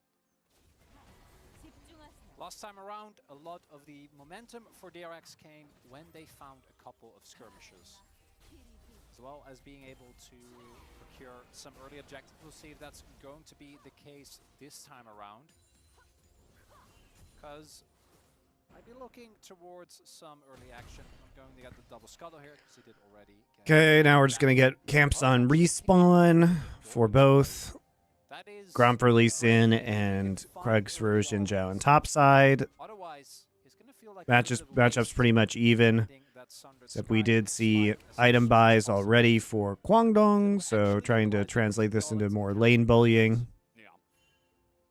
And when you're going up against Xin Zhao, certainly something that you might look towards if you feel like you're ever going to be in a 1v1 or a 2v2 situation. Root is going to land here on the Teddy. It's nasty, actually. Mitigate the damage, but Both have Doran's items on the bot side, so pretty annoying. in this matchup, but the power is there certainly with the Santa Seraphine. Yeah, there's been a lot of flapping by Teddy. He hasn't been hit by a whole lot. Big thing here is that Teddy still has TP available though, and unlike last game, he isn't really getting pummeled as much when it comes to the CS. Sponge going in. Yeah, Sponge hit that and decided to enter into the enemy jungle, which is a bit scary. It's now Bulldog flashing forward. He's going to miss everything. No. And decided to enter into the enemy jungle, which is a bit scary. It's now Bulldog flashing forward. He's gonna miss everything. And so Sponge, without his own flash, goes back in and maybe going to convert this onto Bulldog, who will go to Oh, and no. Cuz will immediately follow up. It's a double kill for Yehu in the mid lane as they overextend and the Karma Xin Zhao show their power. Complete disaster for Kwangdong. They opted into that. They willingly were like, we are going to go for this play, and that works. Why? Hit your skills, but Bulldog, Sponge, some credit to him for his sidesteps, but you have to hit those if you want to win that play. And the Doran's Blade isn't going to make the difference if all your skill shots go flying wide. Karma, this early on in the game, is going to have a ton of power with the low uptime, or the high uptimes that are low cooldown on her spells. As we take a look, Sponge going in here, I feel very optimistic because again, because Lee Sin is quite a great duelist, manages to avoid the Q. Oh god. Oh god. Oh no. Just a little bit too much time passes between his flash as they stand in the Mantra Q and just get absolutely dunked on. And in these type of trades where Zinzo can just keep autoing, Plata knows. Or Yehu knows, rather. Yeah, Yehu. My bad. I should know. It's my challenger players. Yeah, you know, it's just called up. Yeah, he was really hyped up for that one. He has been great, and like we saw with Bull, with Guangdong Freaks, it was a big change, and it helped them out immensely. Unfortunately, it feels like that power and that effect is somewhat worn off somehow. As now we get engaged onto Ondil, this Rakan getting a lot of value that's immediately going to push Ondil back from having much pressure in this lane. And I mean, you look at the CS, like Teddy's ahead. So what is this? Teddy's also getting a lot more harassment this game, so his stacking should be going better. Scaling, he'll be getting slain, and now we get engaged. We're not clicking on him, so I can't see. But Rakan getting a lot of value that's immediately going to push Ondil back from having much pressure in this lane. And I mean, you look at the CS, like Teddy's ahead. So what is this lane even really meant to do? Yes, eventually you'll be online, you'll be scaling, you'll be getting heals and shields, but we saw what Teddy did with 500 stacks as well. In this game, he should stack even faster. Yeah, in this game you also don't have frontline that can actually tank. Although in last game we saw that... What do you mean? It's tank lethality Aatrox. Yeah, actually, you know what? Good point. I am ready to be a hater again, don't you worry. He's going to be like flanking. It's not necessarily going to be that front to back that you were talking about. So yeah, it won't. Point still stands. We saw in the last game that it was actually to a detriment. Rascal, or rather Dudu, Rascal now playing K'Sante, but that actually was a big problem. As the angle! Yeah, the angle, it is perfect. Delivered directly into the hands of the Xin Zhao. Dudu in a lot of trouble, but he does have his flash available, and he will actually be totally fine. Did have to flash, but he gets away alive, at least. Sponge still hangs around. No. And Dudu's... Oh, God, He does Dudu. have another dash, but he might just die first, and yeah, no, in fact, he doesn't have his dash, so he's... No. And Dudu will actually be totally fine. He got so greedy. But he gets away alive, at least. Sponge still hangs around. No. And Dudu's just gonna try to get a ward down. He does have another dash, but he might just die first, and yeah, no, in fact, he doesn't have his dash. So he's just dead. Very unfortunate, big mistake there, as Spongey's like, well, I'll just hide on bush and wait for him to face check me. Every team that isn't Kwang is looking at this going, oh boy. Every team that's trying to make their way towards play, Fearex, Nongshim, all these teams, they're in rough positions. Bro, they're in rough positions, but it's not over just yet. Guangdong, they still got some tough matches ahead of them as well. Have to face off against Hanwha Life, and then a lot of their direct competitors, KT as well. That's actually the final match of the split. And Guangdong, I think, are still in a prime position. I don't think they need to be worried just yet. But I also think back to last summer, where I forgot how close they were to playoffs, but it was, I think, just one series win. Yeah, and then they just couldn't win. They went on a massive losing streak, and we have level 6 here for Pleta, trying to get in onto Ondil here, but again, it's Smolder with 50 stacks, so nice engage, but yeah, he didn't even have Ignite, so. Q is going to land, and he gets pulled under the turret, What? knocked up immediately, because he's going to live, but by the skin of his teeth, doesn't necessarily have to be doing that. Sponge is looking. I don't think He is looking. Doesn't. He's staring at them menacingly. Do they really want to fight this? I feel like flipping the game. from either team here seems somewhat unnecessary. Doesn't look like And DRX, they are looking much more stable. And believe us, if you didn't watch game one, you're tuning in right now, you're like, oh, DRX won game one. What build do you think you should that Aatrox should be going? Probably lethality because he needs to flank and kill Teddy. Whoopsies. It wasn't like a clean 1-0, nothing to see here, memes aside. it was a clean 1-0 in the score. Like, I think he needs to be able to flank and get into backline. Yes, they got the win. It was relatively dominant, but it didn't come. It did come with its fair share of stumbles. So I cut down version of this review, they just do all the make what mistakes, reactions. they're Oh definitely a little god, bit more stable, it feels. For DRX. this has been a tough one to watch. DRX need all the help that they can get. Some of their decision making mid to late has been a little bit questionable. The fight angles that they have taken, but right now they are really, really strong. Yehu has a ton of damage available. Pleda on an angle here. They don't know about Sponge. We'll know now. I would love for DRX to get this Draco. There's only good dragons still available. Only good ones. Yeah. No bad outcome. Only good ones.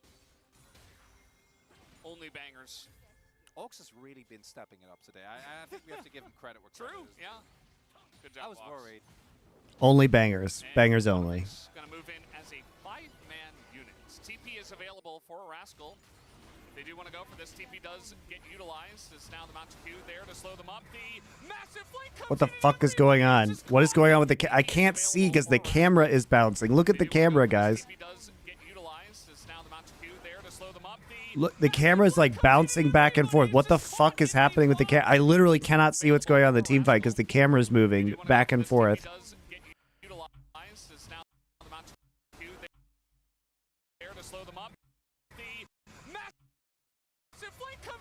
It's a huge play by Pleta there. Pleta's had a very good series. It's a really good engage by Rakan.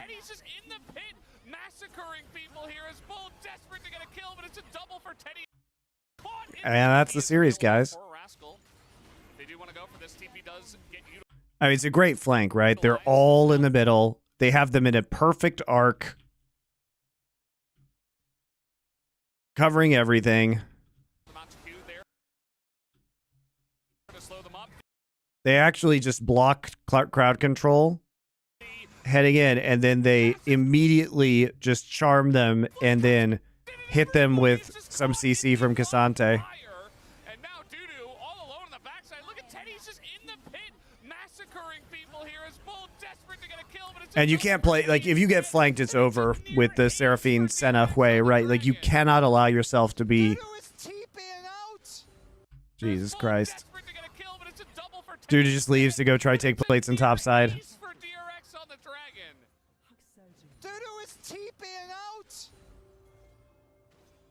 Are we still able to use your sponsor code /links even if you're not actively promoting them on podcasts?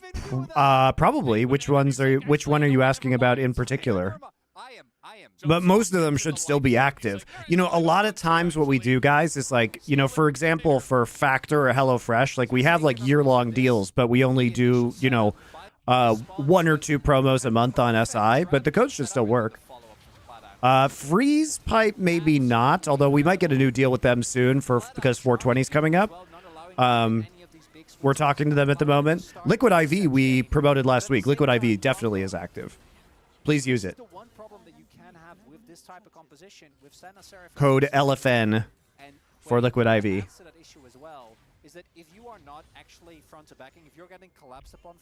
Or you could try the freeze pipe one. I don't know. I know I tried HelloFresh with your code after you hadn't promoted it for a month. Yeah. I saw it. Should still work. Nice. Is that your first Factor order for last week? Cool. Yeah, enjoy, man. I wish I could get that here in Korea. Be great for lunch while I'm streaming. Towards the Fire Dragon. I'm just gonna say it. I don't know. So brave. That's. I don't know why that's allowed. Especially, probably a lot of you guys like work from home or whatever. So having a quick lunch working from home is pretty OP.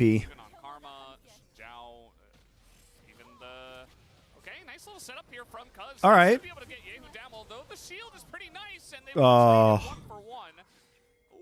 very close on that as well. Sponge still on the chase, but just going to clear the ward. Really big moment there as they do get. Oh boy, here comes Bomb as well, and now. Yeah, I used HelloFresh for like a year in the States before I left. Yeah, it was very, very good as well. Same company. You're a nurse. Sometimes we don't get a lunch, so I'm hoping it saves my day. Well, yeah. Over and over. Pleta has been so clean with this. If you're on call for emergencies, I can imagine that's tough. So yeah, hopefully it speeds things up for you. In the early weeks, he was the one player that we did often praise. And right now he is pulling through. Even yeah, the shutdown goes over. It is a win for Kwangdong. They did have to invest heavily. Priest pipe code still works. Nice. As opposed to the Hui that you'd really like it on. And they still trade 1-for-1. And while that's happening in bot side, everything is going the way of DRX. Teddy, this time, he's at 124, if I saw correctly. 124 at 15 minutes. Edible sponsor win. That'd be great. Rascal once again. He's not even going to utilize the ghost, but he's taking a big trade as now the sweet spot is going to hit though, and all of a sudden, maybe a trade back here from Dudu, but this Cassante with the red buff is getting on in there as now has Whoa. to flash the knockup. It's a flash Q3. These two top laners, Bulldog. Yeah, the ghost will help out here, and Bulldog has no idea where this guy even is, although Cuz trying to get in there, trying to stop him. Love picking up the Firestones in game. I like it when people lose the infernal cinders because you just like blow up like Sonic, all your rings getting lost. Rascal also going for 4 mil. In this case, you know what? Oh no. Okay. Did DRX play good or did Kwangdong play bad? I mean, I think DRX is playing pretty well, honestly, guys. I mean, some of the setups have been really good. They did kind of fuck up the ending to that game where they just hung around in base instead of going and getting Mountain Soul or Baron. Like, that was pretty bad. But they've been much more proactive with the TPs. They've been setting up really nice flanks onto the back line. I think they played a lot better. I mean, they certainly played much better than Kwangdong. Very lane dominant duo, right, Chronicler. Yeah. Surely Valdez. Yeah, just playing out the way it always does. Known for their strength in lane. Yeah. Oh, yeah. Yes. So it's at 156 stacks. Yeah, they're going to be completely fine. Just got Factor. Keep hearing good things. Good. Did you use the LFN codes? Creamy McCrunch. Direct counterparts. They can actually fight. Again, It's the real question. I don't care if you bought Factor if you're not using our codes. Okay, you know what? You get the second Drake. It's fine. We don't really care. This time around, Yehu, he's at 2 items. Yes, sir. Very good. Very good. Thank you. If one big mantra Q, like all the healing in the world isn't going to save these squishy members on Kwangdong. Yeah. I think if they start stacking Infernal Drakes early, And they will. I mean, Quantum Freaks might try to fight this, but I don't see that going well at all. Yeah. How's my new son doing? He's doing very well. Thank you for asking. He is 2 months old now. And he's getting cuter. Beelining it, and he's gonna have a nice angle here too. I mean, they will have to. How hard is it today compared to back then to become a caster? Well, a lot harder. Yeah, that's gonna spot Dudu here. It's all, don't become a, like, just don't. Just don't become a caster. A lot of damage though going into Harder, less money, Riot Monopoly. Unless you're going to become a Counter-Strike caster, that's probably okay still. But Riot games, bleh. I mean, the constant threatening of the flanks here has been so good. All right, they just catch Bulldog out immediately. Like, dude is trying to find an angle onto Teddy. But Pleta's had a very good series, guys. Pleta has actually had a very good series. His Bard ults in the last game were super clutch. That's a great engage. If you can call it that. DRX is kind of rolling over them now. That's not a fight, Valdez. That's a beatdown. DRX is dunking on Kwangdong. What is happening today? I thought that we were going to have back and forths. I thought we were going to go to 6 games. I mean, that's what the prophecy foretold, but These teams did not. Yeah, the Kwangdong failure has been really sad to watch. Especially after, you know, the D plus KT wins, looking like they were going really well. You know, they killed their own momentum by losing 2 matches to Breon and now to DRX. It's pathetic. Le Grand Mister, thank you for your Twitch Prime sub. Appreciate you. Do not become a caster, though. That's a terrible idea. Sure, DRX will give it to us. Although, Dudu, you do need to work with us. It was good when there was an open market for casters, but now you're just existing in a Riot monopoly where you can never actually get a wage increase or negotiate for your wages, and your reward is being a background voice on co-streams. So it's fucking miserable. Just don't do it. Don't do it. Oh, could get first turn blood. That's big. Very nice here. Kwangdong not giving up, knowing what happened in game number 2, knowing the opportunities that were given to them graciously by DRX. Realizers. They are. They do know. There is. It's just, I mean, it's sad to say that because I think the art of casting is great, and obviously I love casting, but it's just I cannot recommend it as a smart or viable career choice. And that's the turret down. Just with 1 Rift Herald charge, so they did extend pretty far into the bottom lane. Should be denied. No. Like I said, Counter-Strike, maybe. Just another charge to come through. Not even manned was that Rift Herald. Yeah, because that's Smite. I assume they thought that they could get it with the auto on the back. But you just have to be aware that there's not even really a great financial upside at this point in time. The big thing that I think Wolf talked about this first, and we've seen it time And you even if you could make money, like the odds of you actually getting to that point as a new caster are virtually zero because, you know, all of those casters who have been around for 10 years are just not going to leave their positions ever. Feels pretty good. Because for the most part, they're all just scared at this point. And they don't want to take any risk. Like the casters who could have left. You know, like Kadrol or other people who have gone on to do other games, or Papa Smithy who just like retired from, you know, being a content creator / caster entirely. You know, Deficio, same way. Crepo, same way. You know, like the guys who haven't done it have just sat around watching their negotiating position just slowly fade away and like watch the LCS die over a number of years, and they won't move because they're shit scared of doing anything else. So you're never going to get an opportunity either. Where did Deficio go? He was running Misfits for years.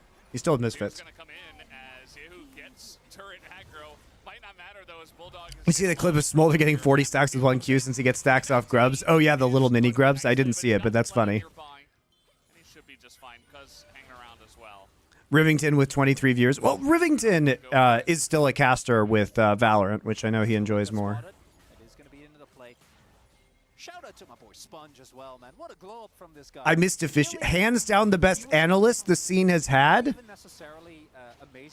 You're on my stream, bitch. What is this?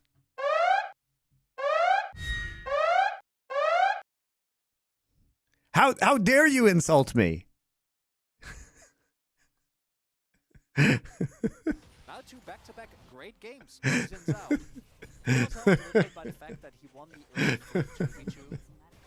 I'm just kidding. I think Martin's great. I really enjoyed working with him. Yeah, just dodge Hui's abilities and you're fine. Eric 101101101101. Thank you for your Twitch Prime sub. Has both the redemption as well as the flash to ensure that he gets W off without actually going down. Wait, Yehu doesn't have coming into my stream and just passive aggressively insulting me. I think I said that Yehu's just gonna redemption. Oh no. But like wait, that doesn't make sense. Well, actually, if you cast your mind back, I know we've both been trying to repress it, but Rascal did. Yeah, no, he did do that. So, but fortunately, Yehu does. Exactly. That's why it's not a thing. Yeah.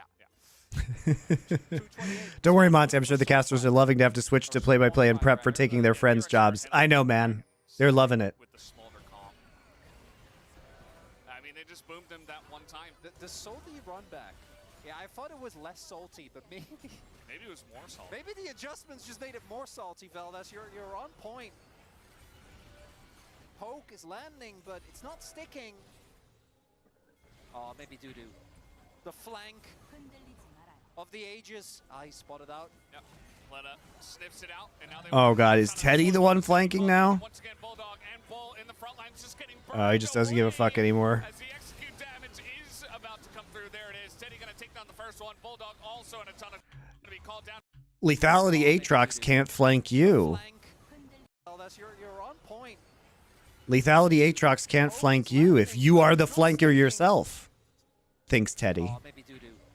The flank of the ages. I spotted This out. is waiting for Dudu. Sniffs it Little out. do they know, but Teddy is here on the side, Mama's gonna be called hitting down. you Once with again, E and Bulldog R, or W and R Just rather. getting burned away as the execute damage is about to come through. There it is. Teddy gonna take down the first one. Bulldog also in a ton of trouble. And the front line from the side of DRX is huge. I mean, Dudu does nothing. 0 damage Aatrox in that fight. Stasis here from you. Will it matter? Looks Yeah, like it does not Ian matter will if you go kill down. that guy. Finally does. You just die But afterwards. unfortunately, I think that's the only kill that Quantum will get as Pleta gonna return to safety. Nice Q3 does come in from the side of the Aatrox, but it's not gonna matter as the damage is way too high for DRX, and now it's 16-2 in kills. Kwangdong are about to get Jesus 2-0. Christ. DRX keep their playoff dreams alive as another attempted fight ends in disaster here. Teddy on this Smolder. Look at the confidence. Walking up to Smolder. Look at that damage, Feldes.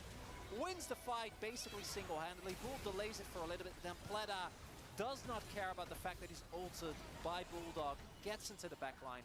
Finds the CC. And Cuz's attempt at kicking back Yehu is delayed. Really nice stopwatch there. Yeah, he ends up going down. I'm still not okay with Lethality Aatrox healing to full throughout the entirety of this. But it doesn't matter because he doesn't have teammates. Just CC him. He did nothing the whole Just CC him fight. and have Congratulations. people versus the 1.5. Yeah. And they got Nash. And right now, that allows you to easily set up mid lane prio. Should get you the soul point as well. I don't see how Kwangdong got back from this one. They didn't find a way in the last game. And this game feels even more one-sided, Veldes. Yeah, I don't think there's any way. Also, the way that the mental game is going right now, DRX are so confident they are running at Quantum Freaks. They know they're so far ahead, and Kwangdong have not been able to find a single angle in this game. As now they're trying to threaten here onto the Drake. Maybe Cuz steals it or something, but Dudu's not getting a flank now, and he's already chunked out. He goes sponge, and Dudu's just running for his life as he will survive. Front line here of DRX is getting chunked out quite a bit, but at the end of the Nobody day, can kill Teddy. just come down to Cuz. He is going to land the Q.